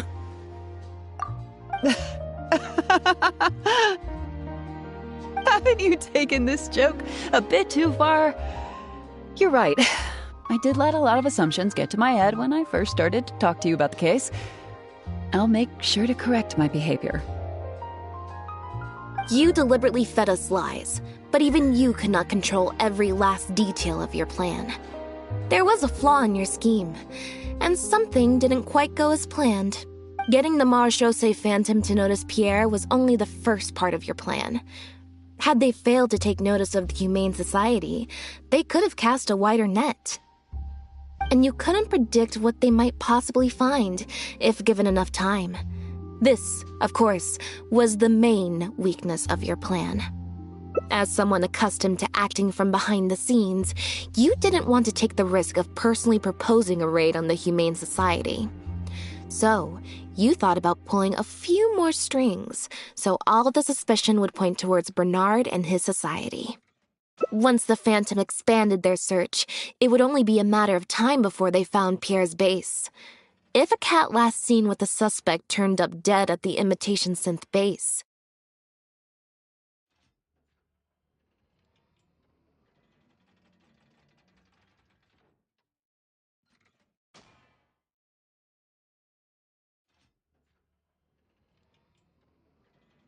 it wouldn't be long until the Phantom would figure out exactly how she had been mistreated and turn their eyes towards the one organization that has been sending boatloads of animals out of Fontaine. It was probably during your ambush of Pierre. You didn't even have the time to check if she had already been stuffed full of imitation synth. Still, you soon found another opportunity. Before long, Bonnie had made her way back into the city, and even popped up on the Steambird. Like Bernard, you desperately wanted to confirm the contents of her stomach, so you hurried to find us. Unlike Bernard, however, you were hoping that Pierre did have the time to make her swallow a load of imitation synth. While investigating the suspect's cat, we unexpectedly discovered that the suspect has been smuggling imitation synth using living animals as intermediaries. That was your plan, in any case. With that, you'd have been able to lead the investigation towards the Humane Society. Bonnie had managed to escape before Pierre was able to stuff her full of imitation synth. That part of your plan could no longer be carried out. But as shrewd as you were, you came up with another plan right away. You manipulated the Traveler and I to help you identify Bernard as a key suspect. You used the Lefebvre name as bait to get us to join your investigation. With 2 extra bodies around, the Special Patrol is sure to soon take note of the strange event of Bernard somehow having a reason to look for Pierre's cat. So, what you're saying is, I went to all that trouble just for the chance that you might put forth the suggestion that would lead you down the wrong path. Of course, you did far more than that. Just now at Lumiduce Harbor, were you not the person who highlighted the suspicious activities of the Society? Ugh. You even highlighted the Society's activities during your compilation of the logs, so they'd be immediately visible to anyone examining the records. Moreover, the logs contained no records of the Port Authority's activities. In other words, your activities. And what are you trying to suggest with that? I am insinuating that you had plenty of opportunities to transfer the raw materials for imitation synth from the harbor to a boat, and then sail over to the meeting place full of floating barrels. And that's how neither the trafficker nor the manufacturer knew there was a third person who supplied the raw materials. And Pierre manufactured imitation synth using the raw materials you provided, stuffed the animals, and placed the animals back into the barrels. Having received the green light from you as Pierre, Bernard then retrieved his animals and shipped them out of Fontaine once he had received enough for a full batch. I can't believe it. I never put 2 and 2 together. You've sure got an extremely lively imagination. So what do you think she's going to say next? Ever thought about a career in writing crime novels, huh? It appears that it's quite easy to predict what you'll think or say. Then if we apply that to this case, we can also think of a few places to look for incriminating evidence. You know very well that this case will not end until Pierre is found, so you will have him commit suicide out of fear and shame to end the investigation for good. That way, you can also pin the blame for the the theft of the harbor's confiscated raw materials, and even the Lefebvre name on him. But you still want it to appear as if he had sent that last letter to Bernard, so you have to make sure he cannot be found until after Bernard has confessed to the authorities. To do that, you either will hide his body until you've found an appropriate time to set up a fake suicide scene, or you'll dump it someplace where it'll be hard to determine the exact time of death. Submerged in water, for instance.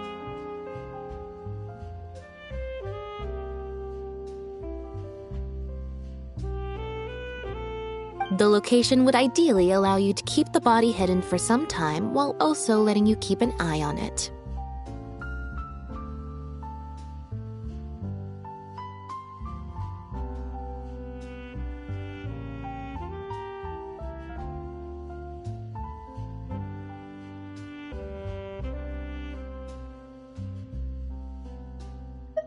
There are only so many options to hide a person's time of death, after all. As long as the Phantom investigates each of the possibilities in turn, they'll surely find Pierre's remains. Especially since, as the prime suspect who will now be taken into custody, you will no longer have the time to move him or set up a fake suicide scene to cover up the murder. How absurd. And on what grounds will you order my arrest? Don't think for a second that your spouts of nonsense will amount to any kind of real argument. After all, I'm... Elodie Lefebvre! As the captain of the Special Security and Surveillance Patrol, I hereby declare you as a suspect in the case. If you have any objections, you may raise them later during interrogation. That's right. We received a message from Lumiduce Harbor that you were going to investigate the Humane Society. We didn't expect to run into you at such a critical moment. While at the harbor, we noticed something else extremely interesting. Apparently, you often used all kinds of excuses to swap your shifts. And if one were to match the times of your shifts to the activities of the Humane Society and those of certain foreign ships, they'd find them to be an exact match. That's just a coincidence. Yes, I'm sure you have already thought of a dozen different ways to explain away the suspicious activities, but as far as evidence goes, that should be enough to warrant taking you into custody. Don't worry. If it turns out that the guards are still unable to find any evidence after all this, Lynette and I will do everything in our power to clear your name. Although judging by her reaction, I assume no follow-up from us will be needed. The Lefebvres were infamous for using disguise and infiltration to achieve their goals. Who would have thought that they would have planted someone within the guards? Judging from the timeline, they likely arranged for you to enter the guards before the fall of the clan. But they probably didn't expect you to turn it to your advantage and use your job to save yourself during the purge. Not only that, but you actively participated in the interrogation, arrest, and judgment of the Lefebvres during their fall, thus clearing yourself of suspicion. You brutally and cruelly abandoned your allies as soon as they outlived their usefulness, just like a lizard cutting off its own tail in order to live. So you played me like a fool after all? Ugh!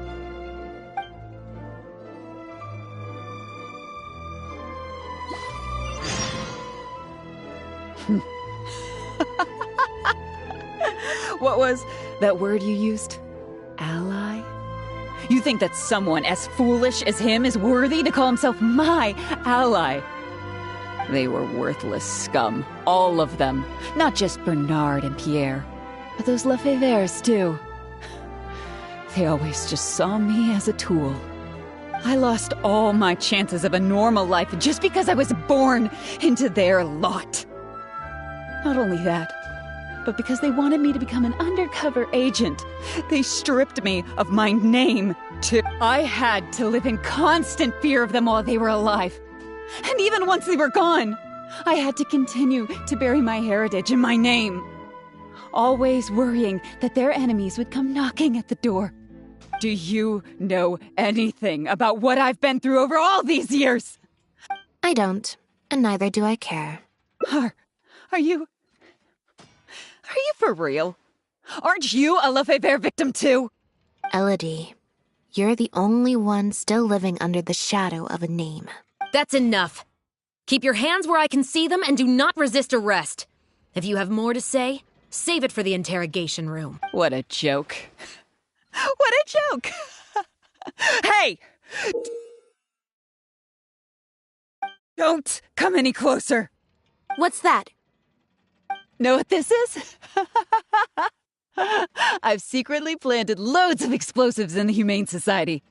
Just one step closer and... whether they're cats, dogs, or just unlucky human employees, they'll all be blown up into smithereens.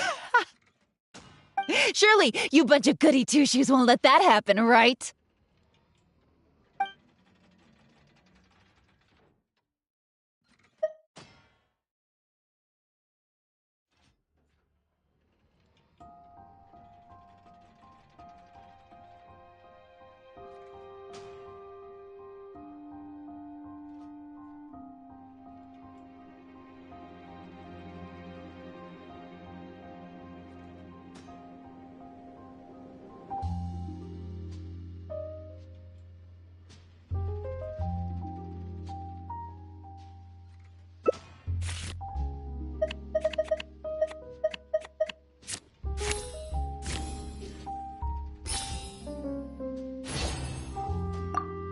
I can understand how you feel. Like you, we are also victims of the Lefebvre clan. But if you were to endanger innocence now for your own gain, the public anger towards the Lefebvres would only rise to a boiling point, and the families of the new victims would be dead set on exacting revenge on you. And what of it? I'll be your hostage, Elodie. What? Thanks for your concern, Traveler. But we need to end all of the hate and violence arising from this clan once and for all. I'll raise my hands and come over slowly. I promise that I'm completely unarmed. I'm watching you. Don't think for a second you can pull a fast one on me. Mm-hmm. That's right. Just keep your eyes on me. Don't look away. Ah!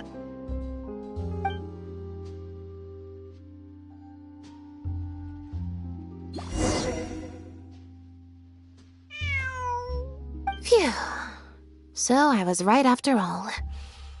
It's easier to deal with the person causing the problem than the problem itself. This is it. Looks like it's just a toy. Guess that's probably why she suddenly flipped and knocked out Bernard. He probably knew that there were no explosives at the society. Well, given that she never even showed her face to Bernard and Pierre, I had my doubts that she'd have gone to the society in person to plant explosives. Thank you for your help, everyone. I'll take them back for thorough questioning and find someone better to take over the Humane Society. If statements are all you need, can Linny provide them on my behalf? I still need to go back and explain some things to the crew. I also had an appointment with the Traveler before we got interrupted.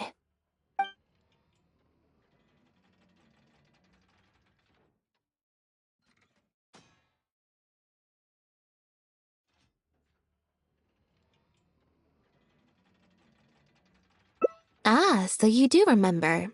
Yes, I invited you to come over to our place. Once I'm done talking with the troupe, I'll make a nice cup of tea and bring Bonnie to wait for you outside of my door.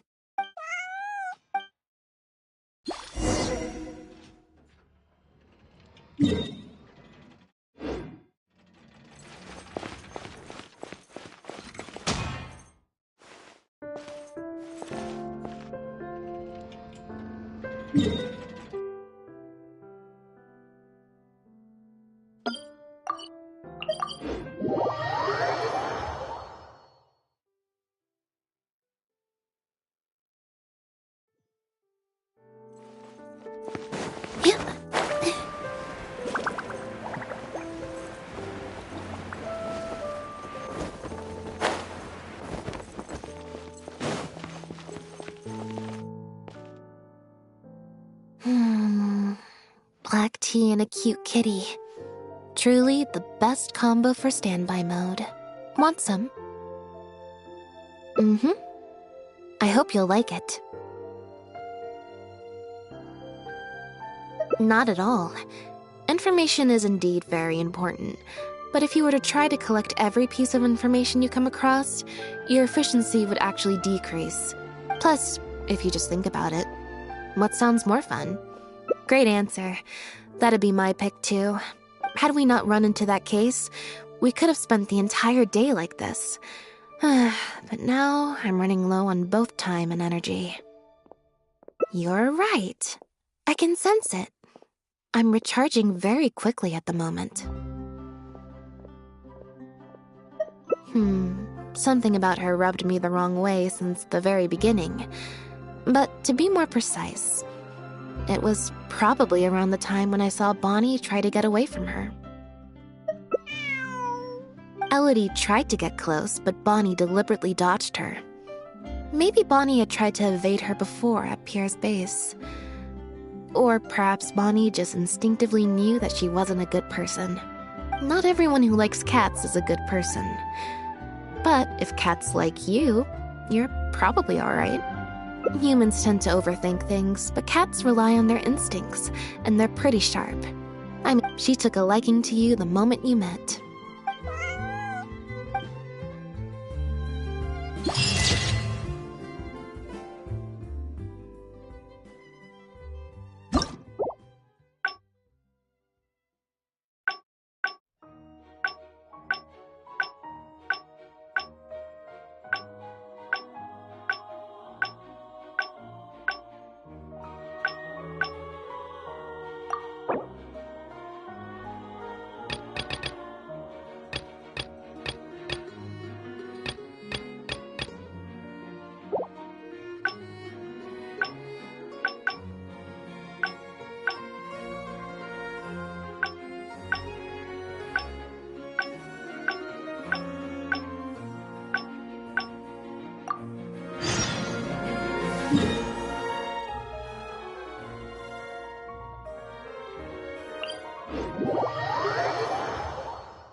Now behave, and follow me to the interrogation room.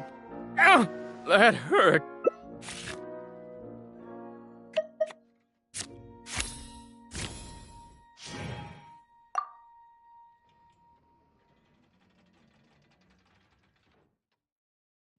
Is everything real? I still feel like... Also... No good. I've still got nothing, and I'm nearly out of energy. Alright. Let's go to the humane before my energy for today.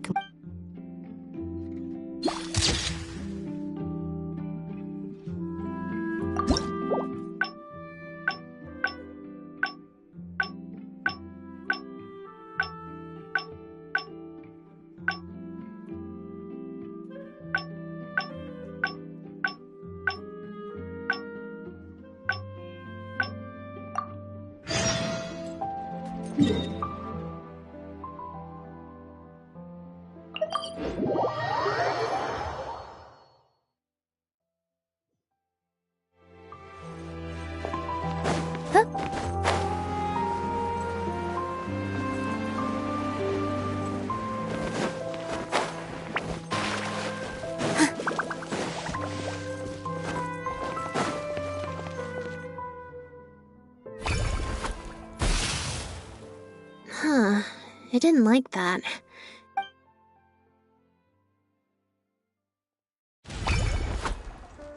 Clearly, there's some design flaws. Let's see... What for? Well, if you want to get the right answer... So, to put it another way... Or... Thank you. Here, take the... Also...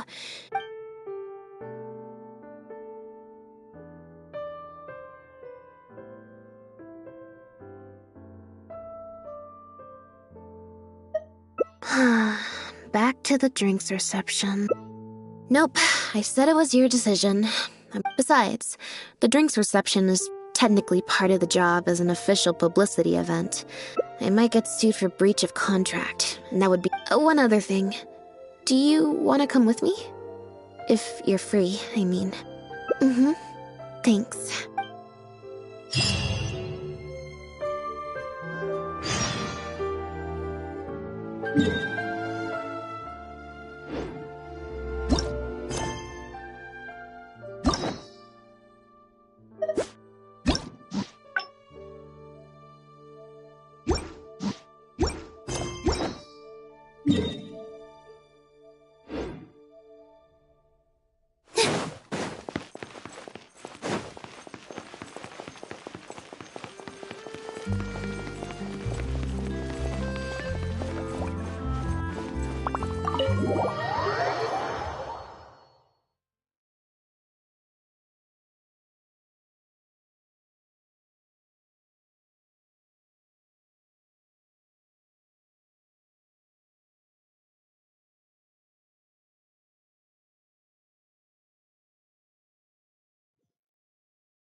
There you are, Lynette!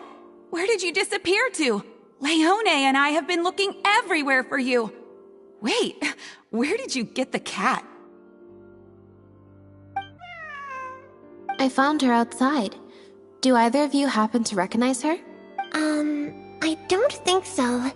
Could belong to one of the guests, I suppose. Fair enough. It was a long shot. So sorry we couldn't help you, Lynette. Don't worry. We'll ask around for you. Leone's probably just being forgetful. Maybe you could leave her with us.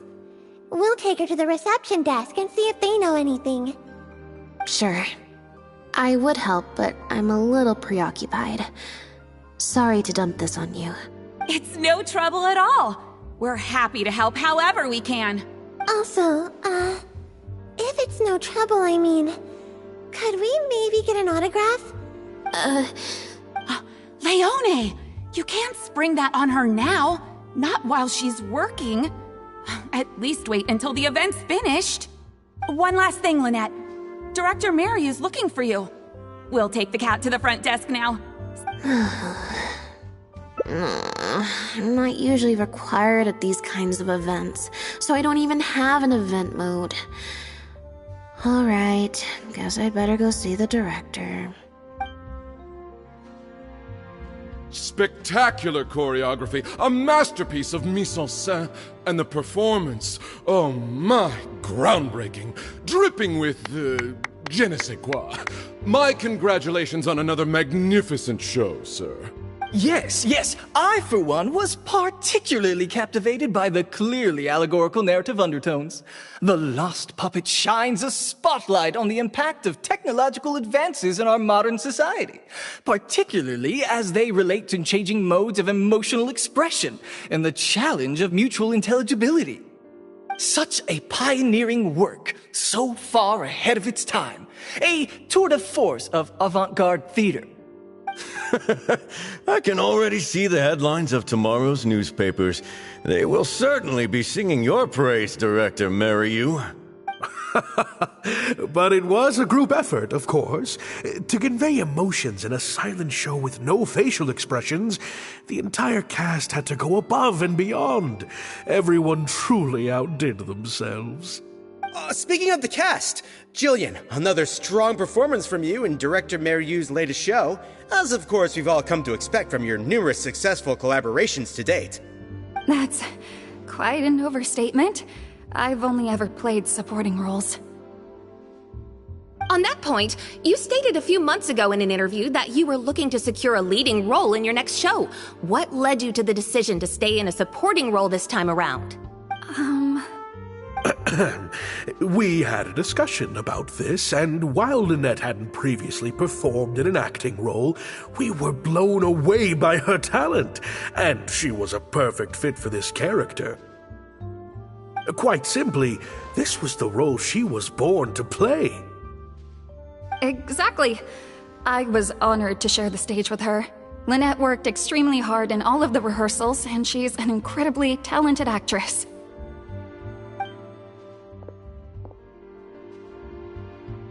Oh, Lynette's back! Hey, Lynette, where have you been? Were you in standby mode? Some reports say you switched to that state to recharge after a show. Ah, method acting, of course. Such a compelling portrayal of a mechanical puppet could only be achieved by an actor who lives and breathes their role even while offstage. Those seemingly stilted movements were in fact an inspired portrayal of the character. The ostensibly bad acting, in reality, was the product of supreme acting skill. Oh, I went outside and there was this cat there, so I played with the cat for a bit. A cat? We've long heard that you are a kind soul, as well as an incredible actress. No wonder your debut performance has garnered such popularity. This show looks on track to break box office records for avant-garde theater. Lynette, any words for the fans? Not really, no. I believe Lynette is trying to say that the act of performance itself is the actor's true means of connect. Oh, I see. Lynette, any comments? Right, exactly. But don't you want the fans to know how you're feeling right now, after the hugely successful opening of your first ever show? That's true. I'm sure the fans would love to learn a bit more about you, too. How interesting.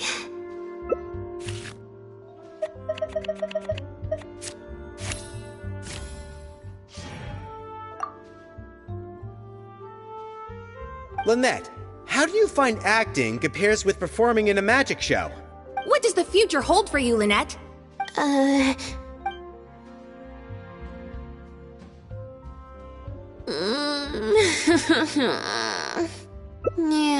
it's just... Turns out I can't cope with this stuff even in tea party mode.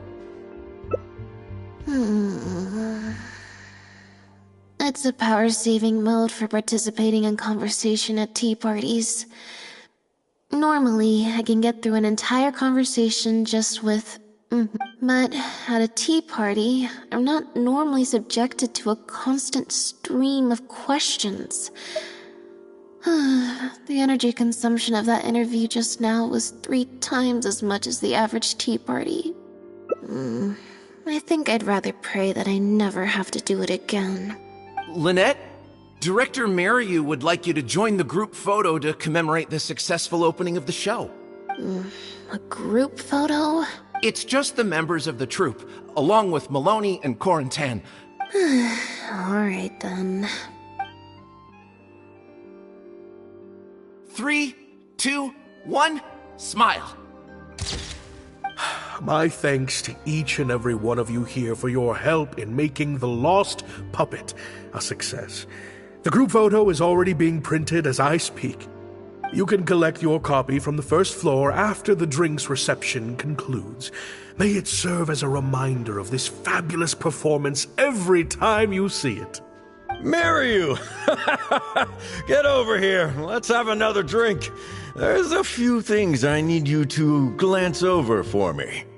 I thought the group photo was the final hurdle. Well, at least there's no more people hounding me with questions. I just need to find somewhere to switch to standby mode, and the time will fly by.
Hotel de Bour's Ile Flottante is as wonderfully sweet as ever.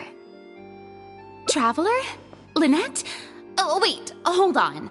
What do you mean, managed to get an invite? I'm an expert in the dramatic arts. Of course I was invited. Naturally, people wanted to hear my comments on the emerging art form that is the masked mime show. Remarkable, and a very worthwhile artistic endeavor, exploring a character with no lines or facial expressions who can only communicate how they feel through their movement. Your performance was beyond anything I could have imagined, Lynette. Clearly, this was a very suitable role for you indeed.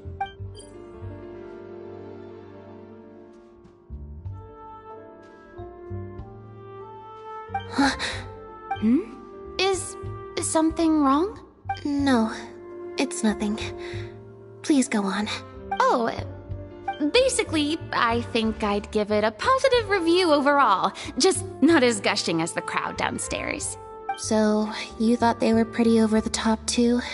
In fairness, it's normal to bring along some vocal supporters for publicity when a new show opens, but still, this was something else. Then again, I'm no specialist in avant-garde theater. Maybe I'm just not well acquainted with their review criteria. Or maybe it's because I came to the show with some preconceived expectations. I did happen to see the original draft of Mariu's script a while back. What original draft? Oh? He didn't show it to you? It must have been a few months ago. He came to me to get some advice from an experienced performer's perspective, and then asked if I could write a few reviews of his new play. I had a lot on my plate at the time, so I had to turn him down. I only skimmed a few sections, but they seemed quite different from the final version. I don't know. The protagonist just seemed more complex, I guess, especially in the last two scenes. Still a mechanical puppet on the outside, of course, but she seemed to have more emotional depth on the inside. Emotional depth? Oh, I'm just thinking aloud here. Don't take it to heart. Besides, a script and a play are two very different beasts. There are so many fine details to consider when turning a story into a stage production, more than most people could imagine. Especially with a novel art form like a masked mime show. I'm sure Mariu had his reasons for the changes he made. Change of topic. I see you've escaped the crowds to seek refuge on the second floor. Fame can be overwhelming at first, can't it? Perhaps you'd benefit from hearing about the experiences of a veteran celebrity such as myself. No thanks, I'm good. Pretty sure this will be my first and last time in this situation. Hey, at least let me finish. I have top tips on dealing with belligerent reporters, slipping away to hunt down snacks during the intermission. Tell me everything. First, take a seat, mon ami. We must partake of Hotel de Bour's fine desserts as we talk, lest they go to waste. That was very educational. I expect most of the people downstairs have left by now. Time to grab my copy of the group photo and get home.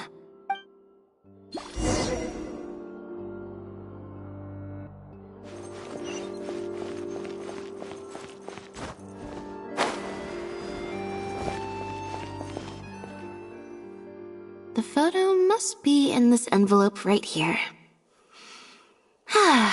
It's finally over. Thank you. If it wasn't for you, I don't know how I would have standby moded my way through the last few hours.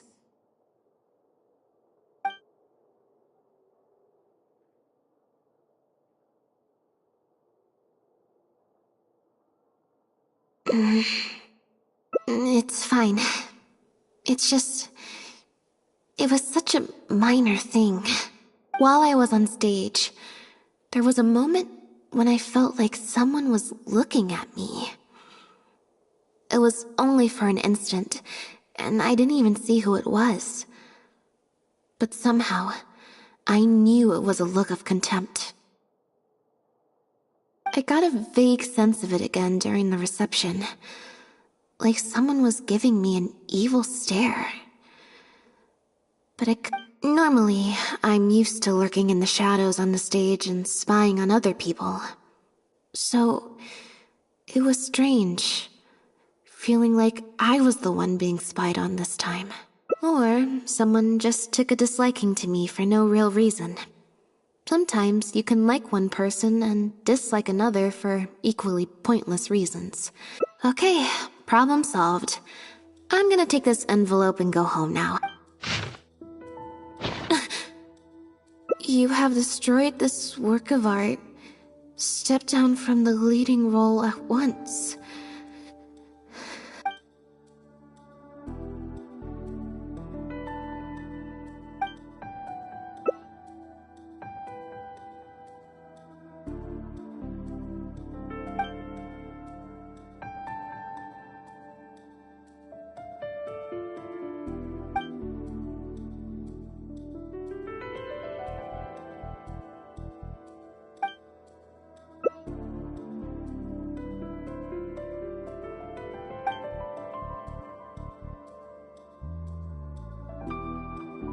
I don't think we're gonna find any more clues here. Yes, let's. Whatever destroyed means, it could have something to do with the original script that Farina mentioned.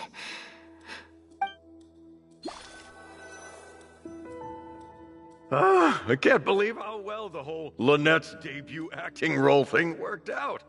Even the avant-garde box office is lapping it up. How could I ever have doubted you? If you hadn't stuck to your guns and kept sending those invitations, this opportunity would have... See? I told you. All the times she'd refused in the past were all the more reason to keep inviting her, because it turns into a big talking point. Can you imagine if you'd gone with Jillian? You'd have been lucky to get half the ticket sales you've ended up with. True. Well, Jillian still needs to get a few more productions under her belt.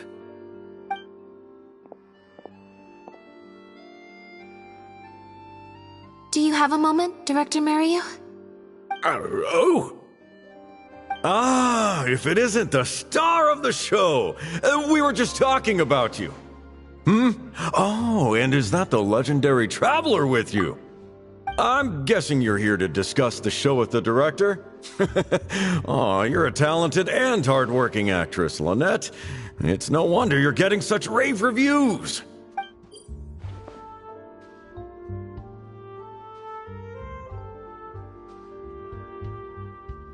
I'll leave you artists to discuss your work in peace.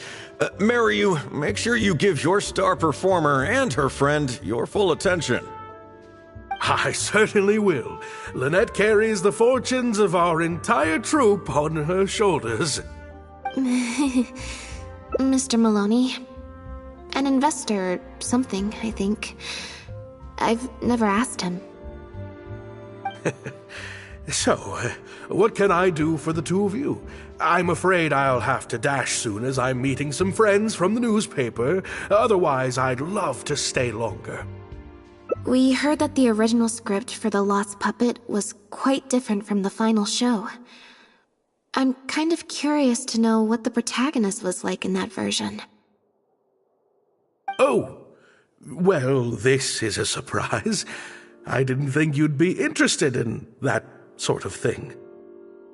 It's not uncommon for scripts to undergo major changes as they're being brought to the stage, but I'm afraid there's not much to tell you in this case.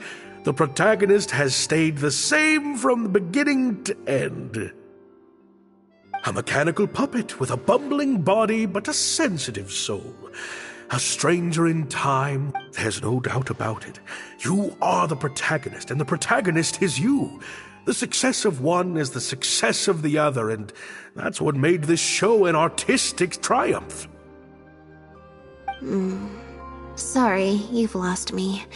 Can you put it in plain words?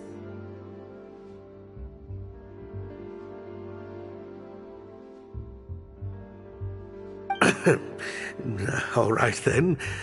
Delving deep in the search of core truths is the job of an artist, after all. You shouldn't give your attention to early drafts of the script, Lynette.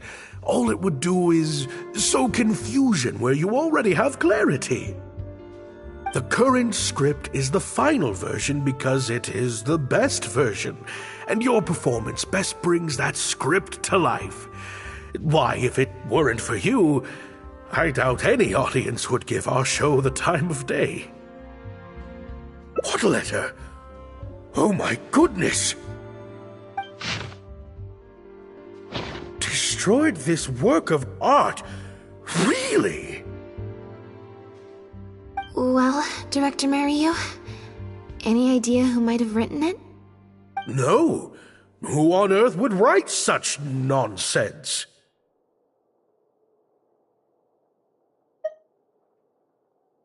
Absolutely not. Without Lynette, this show would be over. Everyone's hard work would go to waste. No, there's no way that this is someone from the troupe. Yeah, maybe Jillian could fill in for me for a while. What? No way, out of the question. The protagonist has to be played by Lynette. Jillian can't...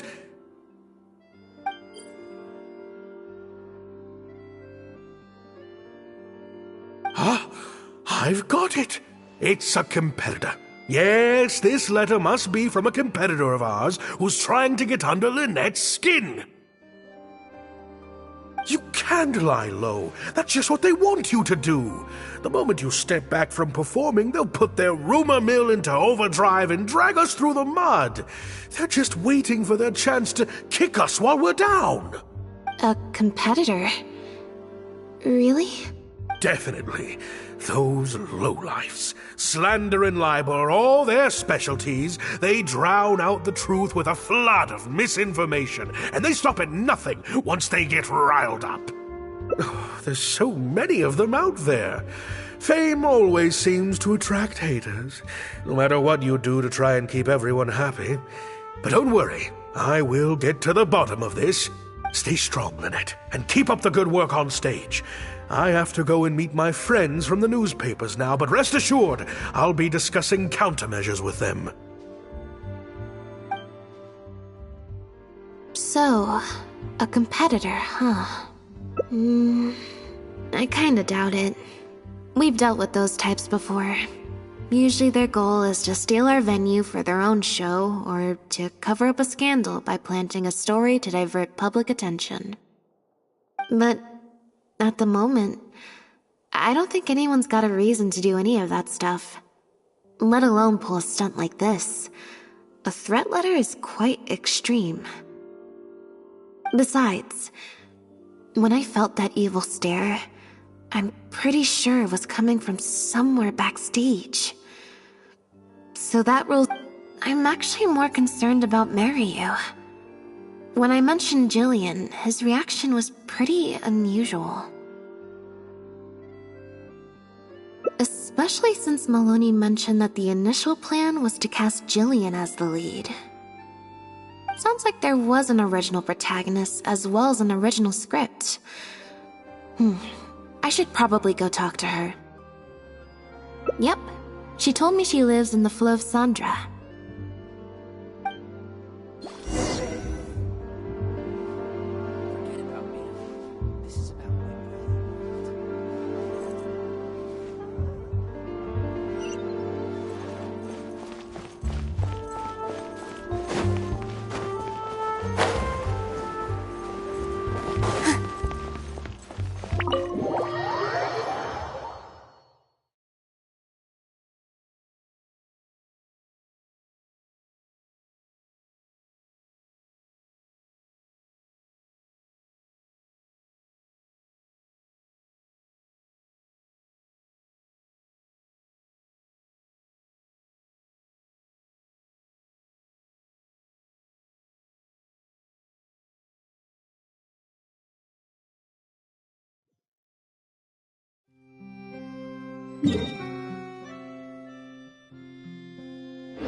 Lynette?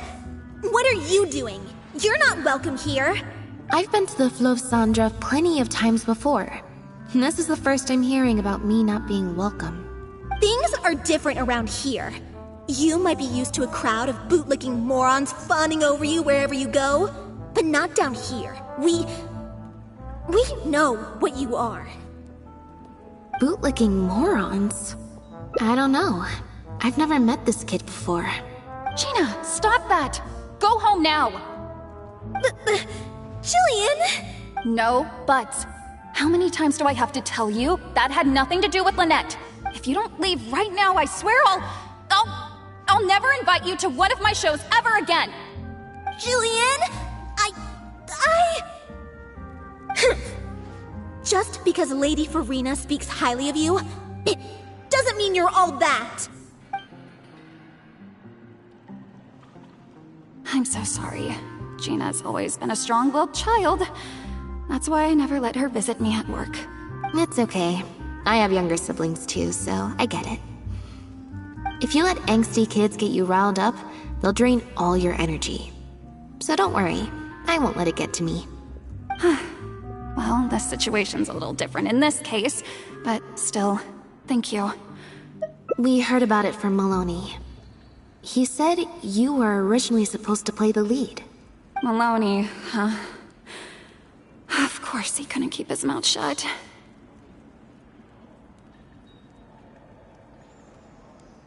I'm sorry. I never mentioned it because Director Mariu was very clear that I mustn't let any of it affect you.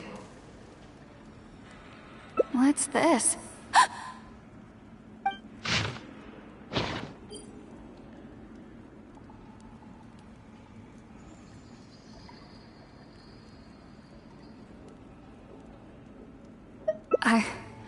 I don't know, who would do something like this? Don't be scared, Jillian. Just tell us what you know. Okay, I'll try. It's true. I was originally cast as the lead in The Lost Puppet. I've worked with director Mariu many times before, but only in minor roles. The audiences and critics never had much to say about me. A few months ago, Mariu started working on a new show, so I plucked up the courage to ask him if I could take the leading role. He was hesitant, but he agreed to let me try for the part. We did a few rehearsals, everything seemed to be going okay, but then... There's been a change of plan, Jillian. The leading role will now be played by Lynette. Lynette? But she always turns these things down, doesn't she? And that's why we cannot afford to waste this opportunity. Jillian, I understand how you must be feeling. But Maloney and myself have to do what's best for the production as a whole. Next time, the lead will be yours. I was incredibly disappointed at first, but I also know full well that I don't have Lynette's star power. Without Lynette, how could we ever convince people to pay money to go and see a masked mime show? And if the show was a flop with me in the leading role, how would I answer to the director and the rest of the cast? Then, I got to meet you on stage and found that you're really down to earth, in a way that not many celebrities are. You were kind to everyone, and your performance wasn't bad. Whatever disappointment I had left at that point, I certainly wasn't about to take it out on you. By wasn't bad, you mean it wasn't great either. So, I'm guessing Mariu changed the script to simplify the protagonist, make her a dumbed-down version of the mechanical puppet that I could He did make some changes to the script, yes. Jaik, one of the other actors. He likes to collect Dr. Mariu's old drafts because he hopes to be a director himself one day. He also lives nearby. I can arrange for you to meet him at the tavern. Makes sense. I always see him talking to Mariu. Alright.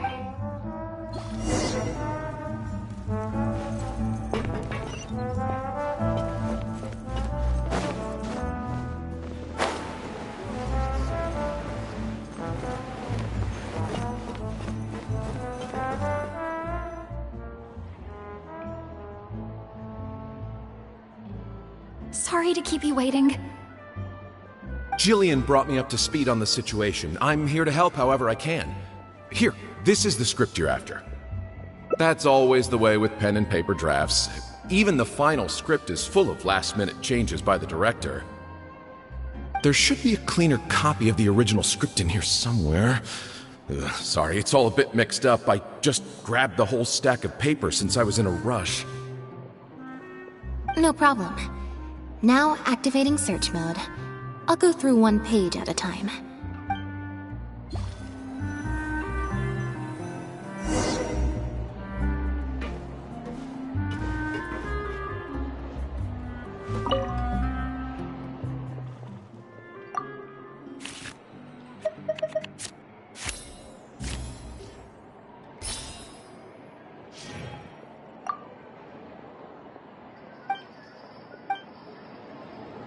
Just say what you mean. Every problem is too big to solve.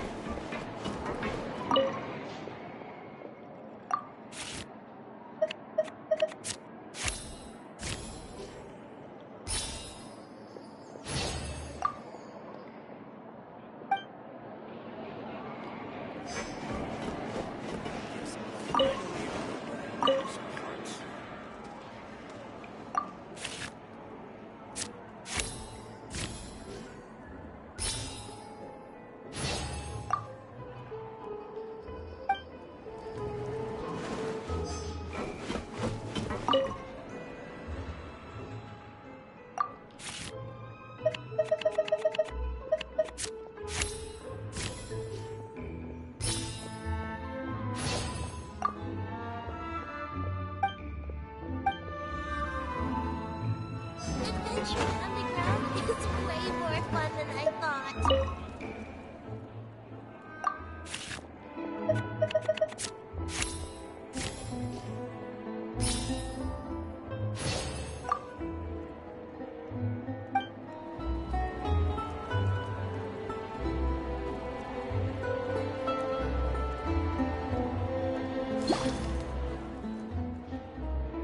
The protagonist returns to the ruins where she began and performs a dance in honor of her deceased companions.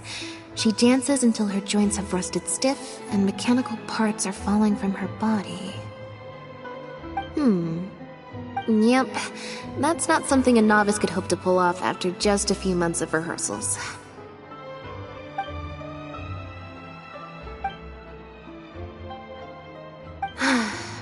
Frankly, I think that the original script is much better, and the original lead is the best fit. Jillian, shall I go tell What? Are you serious? But the next show is at the Opera Epiclese. It's But not such a rare one for me, though, right? That's different. This isn't you as part of a magic duo. It's a chance to star as the main character in a show. You'll reach whole new heights of fame. Fame in small doses has its perks, but too much and I'll get overloaded. But if you play the lead, the fame will be yours, and I get to be free. It'll never work. There's no way Director Mariu or Maloney would ever agree to it. The set for Act 4 would need to change, as would all the marketing materials. And that would mean asking Maloney for a lot more Mora. Changing actors at the last minute is just too risky. If anything went wrong, it could bankrupt the whole troupe. Plus, Maloney's friends have already published a ton of articles saying how this is the role that Lynette was born to play. No one else can play the protagonist now. If Lynette quit the show and I took her place, if Lynette left, they'd sooner stop the whole show than let me take her place. Stop the whole show?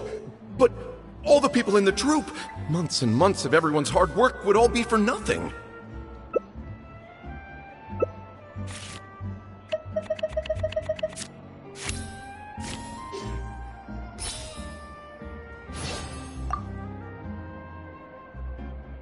You do?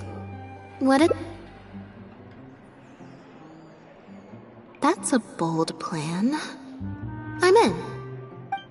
You know, it's a little crazy, but it might actually work. No way! It's not worth taking such a huge risk just for a chance to be in the spotlight. Jillian, you said before, whatever disappointment I had left, I wasn't about to take out on you. In other words, that disappointment is still there, but you've kept it bottled up inside. Be honest. You still hope to play the leading role, don't you? But the thought of putting so many people out just for my sake? You think they'd be put out? That's not how I see it. Jillian, you were more dedicated than anyone during the rehearsals for the original script. We all saw how hard you worked for this role. And I think you know that unless we decide to make a stand here, the path we're on is only going to take us further and further from our dreams, all of us. So take it from me, you would not be putting us out. Not one bit. You guys... Okay. Let's do it. I will play my part. Yes! I knew you'd come around. All right, I'll let the rest of the troupe know and we'll start preparing immediately. Wonderful. This solves everything. Wait, but what about the threat letter? Do you have any idea who sent it? As long as we stick to the plan, I'll give up the lead role, so it won't matter anymore, right? But surely you want to know who it's from. If they're out there and no one's keeping an eye on them, what if they come looking for you? I doubt they will. It's supposed to be a threat, but they didn't even say what would happen if I don't meet their demands. Plus, the handwriting is kinda childish. Who knows? Maybe it was just a fan of yours having a moment. A fan? Of me? Maybe there's someone out there who really appreciates your talent. Even in the supporting roles.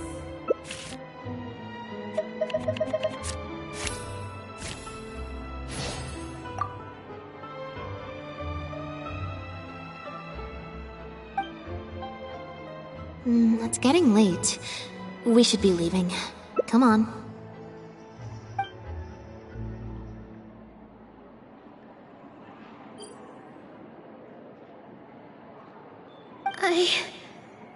I'm such an idiot. Sorry for manhandling you. You looked like you were seconds away from figuring out who sent the letter, so I had to act fast. Nothing gets past you. Just because Lady Farina speaks highly of you, it doesn't mean you're all that. I'm so sorry. Gina's always been a strong-willed child. That's why I never let her visit me at work.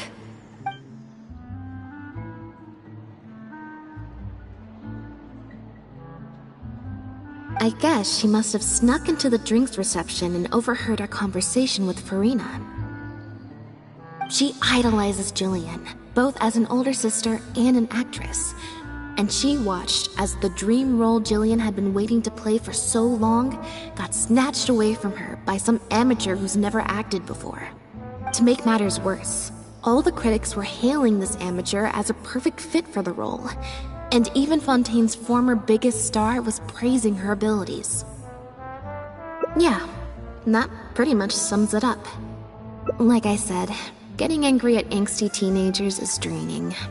If it was my younger brother or sister and they found out I'd been treated unfairly or had an opportunity stolen from me, I was in Jillian's position once. Back when Linny and I were starting out, before we got famous, we just had to take things a day at a time. So I can understand Gina's frustration. Still, she could definitely use some pro tips on how to write a threat letter. No, the way she looks at me is indignant, frustrated but not malicious. Plus, she didn't even try to hide how she felt. Whoever was giving me that evil stare was backstage. Blending into the crowd at a drinks reception is one thing, but trying to blend in backstage, where everyone's on high alert waiting to be called on stage, would be a lot more difficult. We'll find out who it is before too long. In 2 days' time at the next show. On that note, guess I'll see you at the Opera House. Bye for now.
Am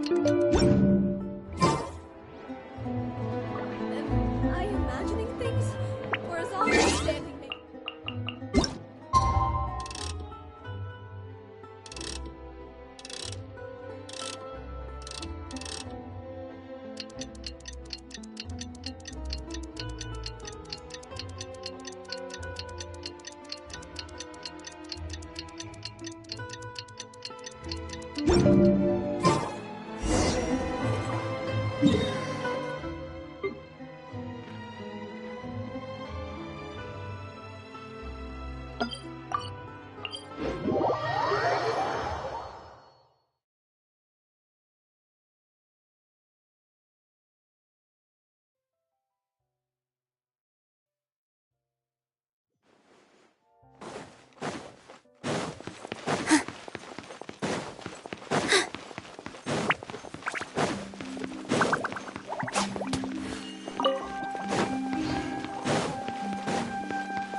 Oh, you're here! Lynette and Jillian are busy getting ready, so please come with me.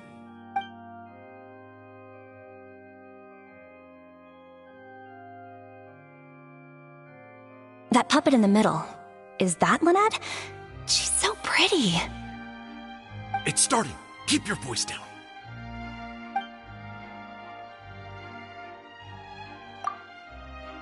Wow, I thought it would be hard to follow, but in the end it was actually very clear. Even though her face was expressionless and she didn't speak the whole time, I felt like I could really understand how the protagonist was feeling.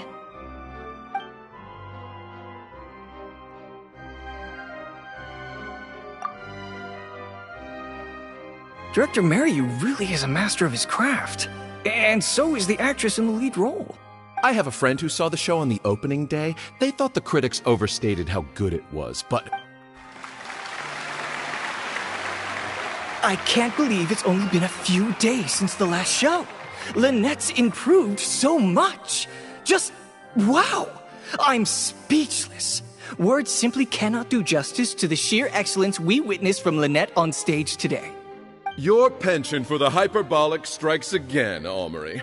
Clearly you weren't at a loss for words when you were writing your article. I saw you hand it to the journalist. Trying to get your critique into the papers the moment the show is over, are you? Well, you know how it is. The early critics get all the readers. Wouldn't you agree, Maryu? What's the matter? Cat got your tongue? The first half was a huge success. My apologies, Mr. Maloney. Please excuse me for a second. Oh, very well.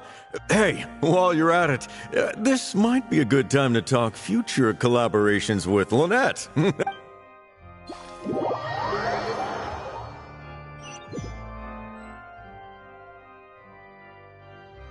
Are you guys sure this is gonna work? What if Director Maryu pushes back? We're already halfway there. We can't back out now. All we need to do is stick to the plan. What is this plan that you're so intent on hiding from me,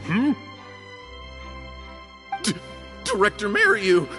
I thought you were talking to Maloney and the critics. Korantan and Armory have both finished their articles. I went to greet them as a mere formality, but you seem to have availed yourselves of my absence during the first half to defy me. Was that really Lynette playing the lead role? Ta-da!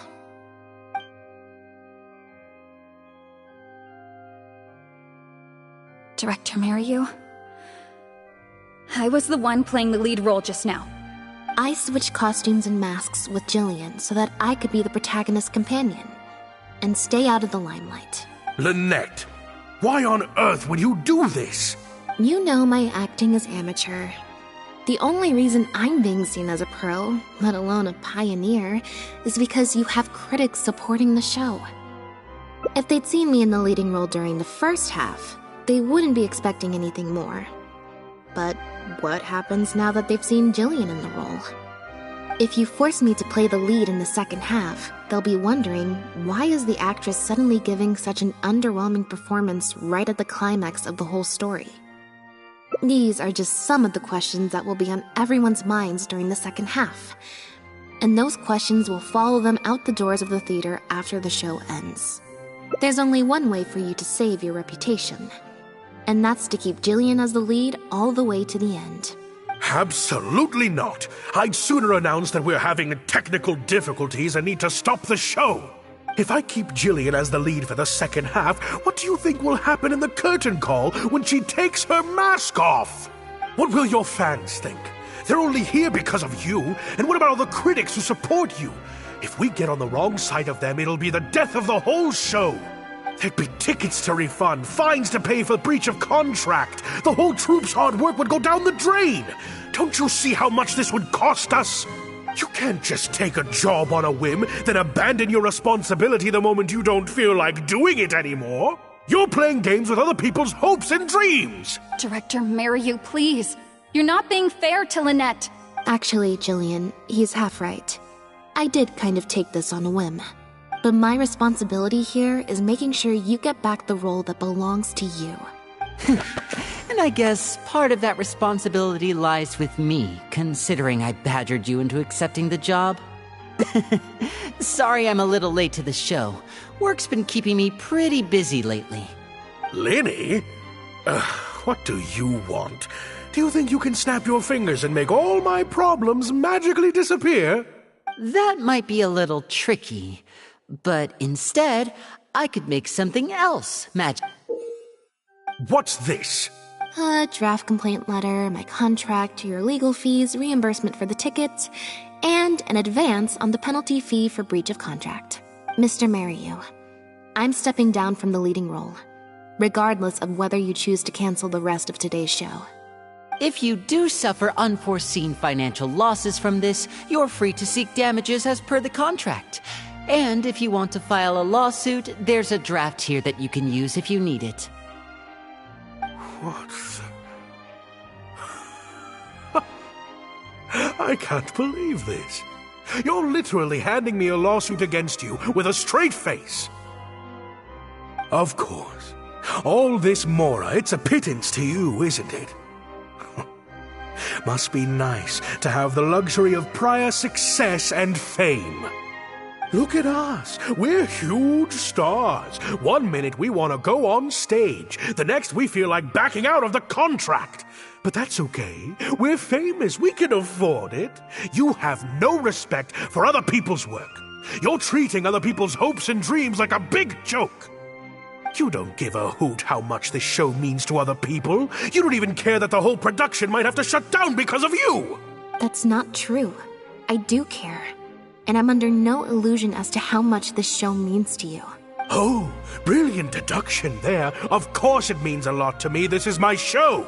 That's the only reason I asked you to be in it in the first place. Really? Then why do your eyes tell a different story? The way you look at me, it's almost as if I've destroyed your work of art. What? I would never think that. A couple days ago, I asked some associates to do some digging for me.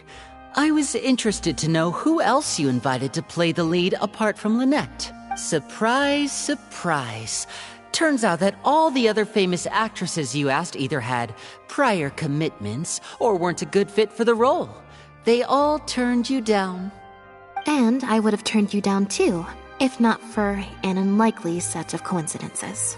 You didn't send those invitations because you were looking for a better actress than Jillian, but because your investor wanted a big name in your show, right? Director Mariyu. To get Maloney on your side, you chose to make Jillian the understudy, and then look for an opportunity for her to take the lead. I bet you were torn at first, weren't you? Do you stick to the tried and tested formula? Choose Lynette, use her celebrity to get the critics on your side so that you and your investors can line your pockets?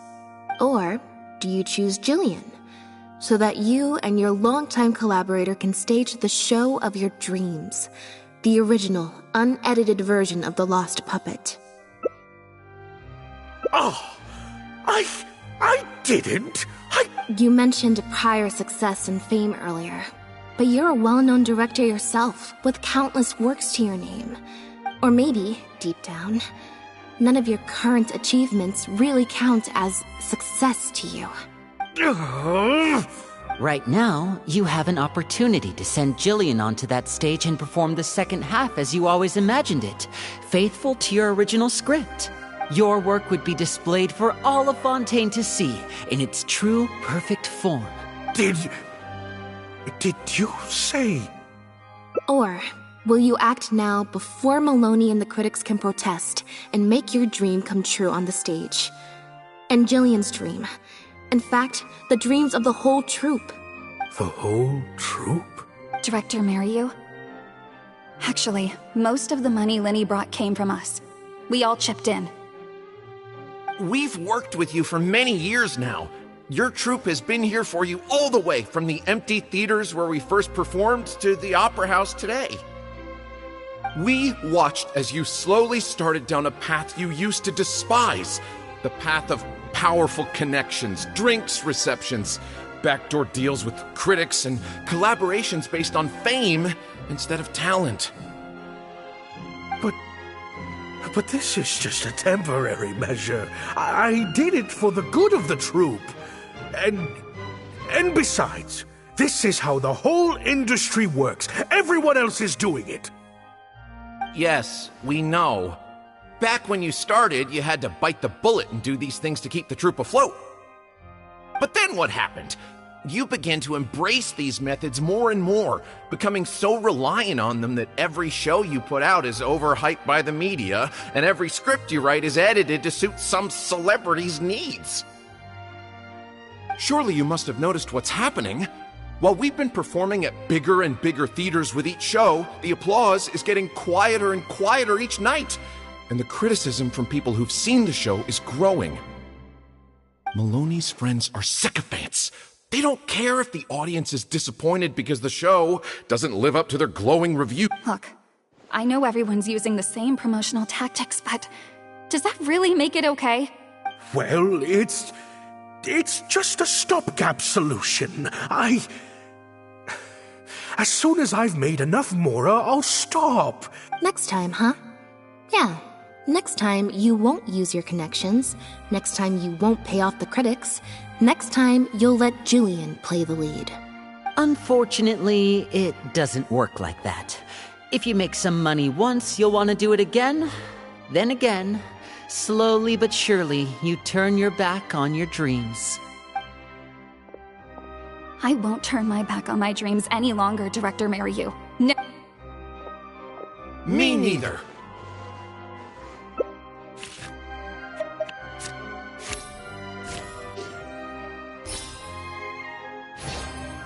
Hi.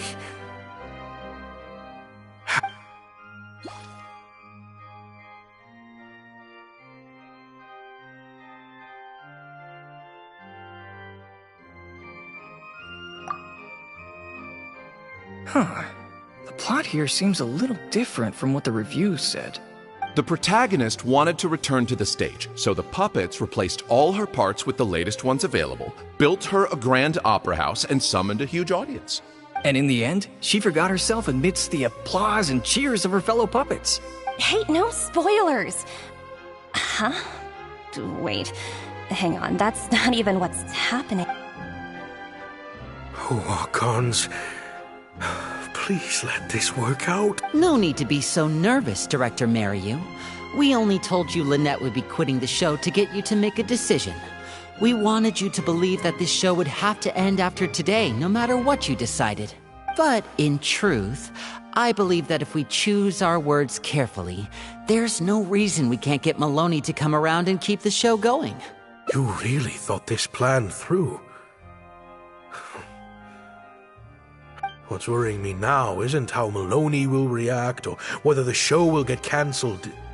It's the audience. I've always thought the original script is better, but will it move them like I've always hoped? What if people only came to see the show for Lynette? And because of the reviews, it feels like I've been hiding inside my safe little castle for too long. We're right here with you. We'll watch it to the end.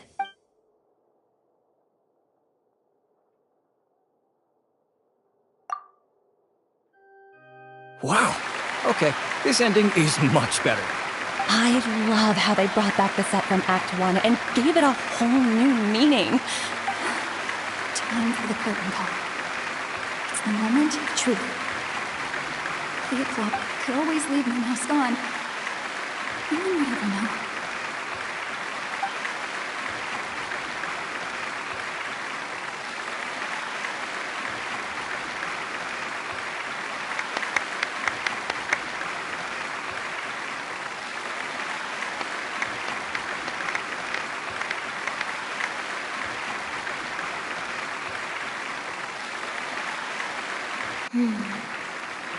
This is what fame looks like. Jillian, you were amazing! Syra was tearing up when you did your final solo dance. Well, so are you. Really? I was so nervous. My legs felt like they turned to jelly. What looked like an actor unsteady on her feet was in fact a poignant expression of the protagonist's frailty in her last moments.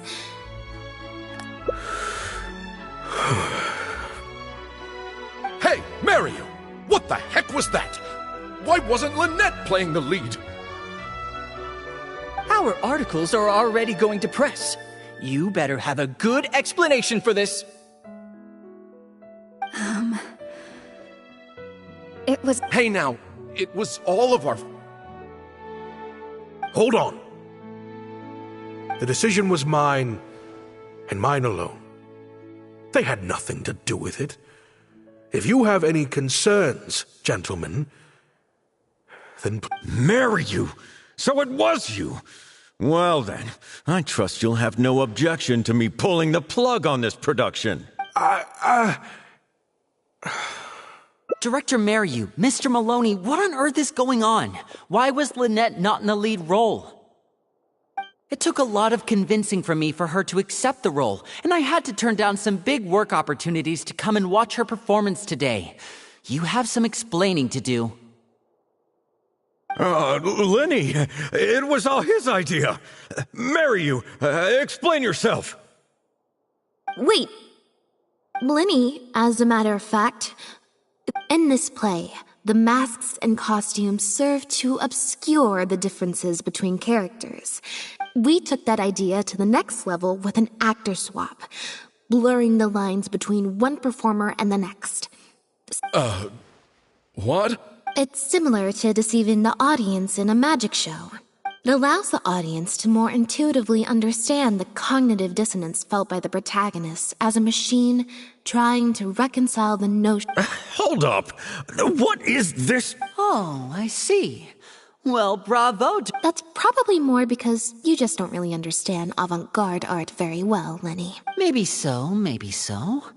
Well, perhaps it went over my head, but I'm sure our experts here saw the whole thing coming a mile away. You must have worked it out by the end of the first half, surely. Mr. Amory, I just heard that you managed to write your review after just the first 2 acts. Yes, you're right. Director Mary, you and I are old friends. You should have said something. Then... Yes, well, to deceive the audience, you must first deceive your closest companions. You mean your show was partly inspired by Lynette's background in magic? Unfortunately, I think Mr. Maloney is going to cancel the show. Cancel the show? Mr. Maloney, is this... While I accept that deceiving the audience in the manner you did certainly has artistic merit, this is not a magic show. A very valid criticism, and one that I humbly accept. If that happens, we're prepared to reimburse and apologize to any audience members who weren't satisfied with the experience. Plus, it looks like Jillian is better than me at delivering the excellence people want to see.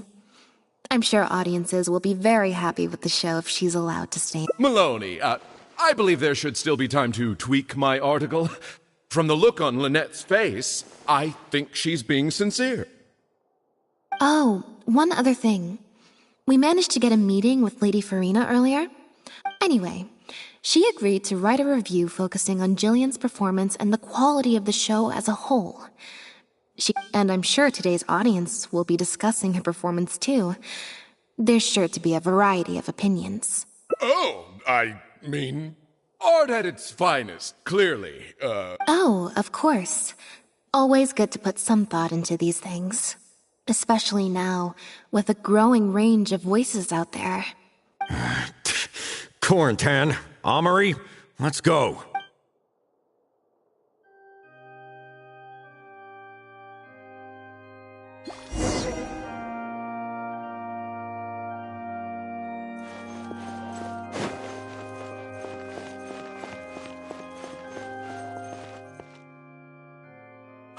Thank you both so much. Without the two of you, who knows how much further down that cynical path I would have gone. I always told myself that once I'd made enough Mora, I'd get back to doing what I loved. Just like those critics with their dishonest reviews, I became all about the trappings of success. You're right. Yes, I'm a very lucky man. Anyway, enough about my problems. What are we going to do about the threat letter that Lynette received? I've been looking into it a lot over the past couple of days, but it doesn't seem like it was one of our competitors after all. Ah, yes, about that. Lynette, do you have a moment? Wait, you're Jillian's sister, right? I'm sorry. Gina insisted on coming to see Lynette. Lynette, I'm sorry!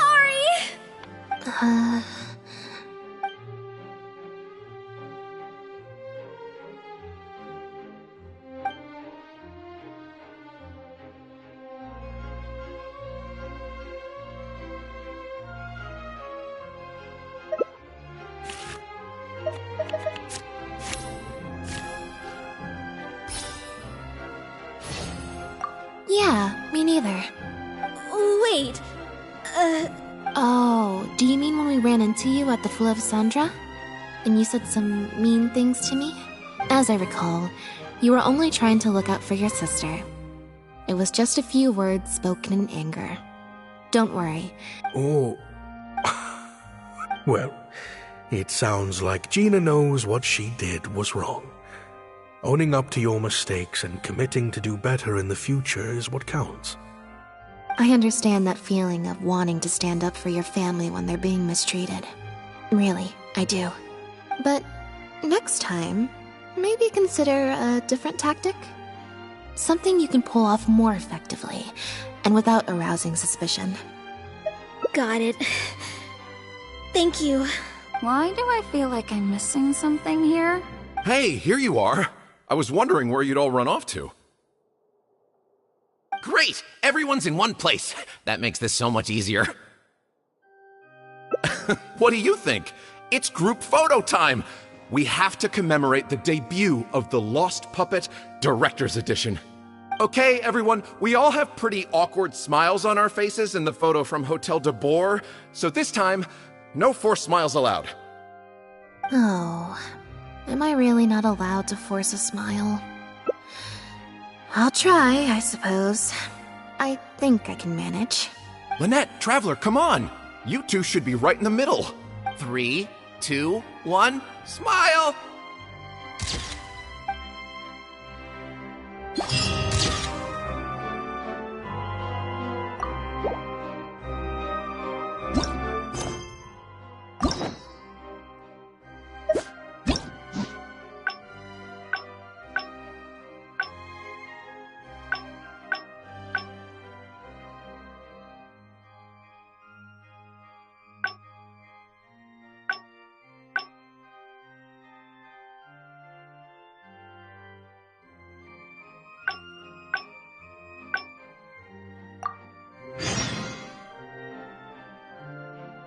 Thank you both. I always told myself. That letter? What? Gina? Director, it's time. I think we came at a... Lynette, Jillian, no! Well, since maybe we could Really? After all, Gina wouldn't... In any case, I think... But still... Huh?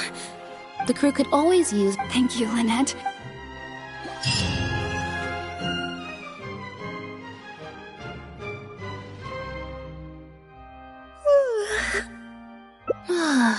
Is it? Mary, you said she's a very...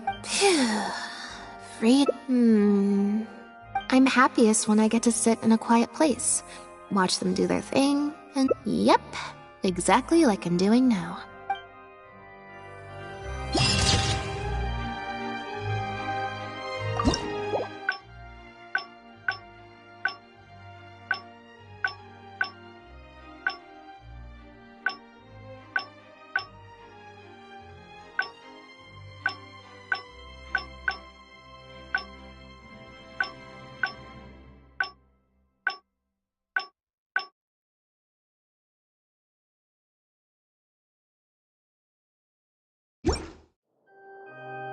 Yeah.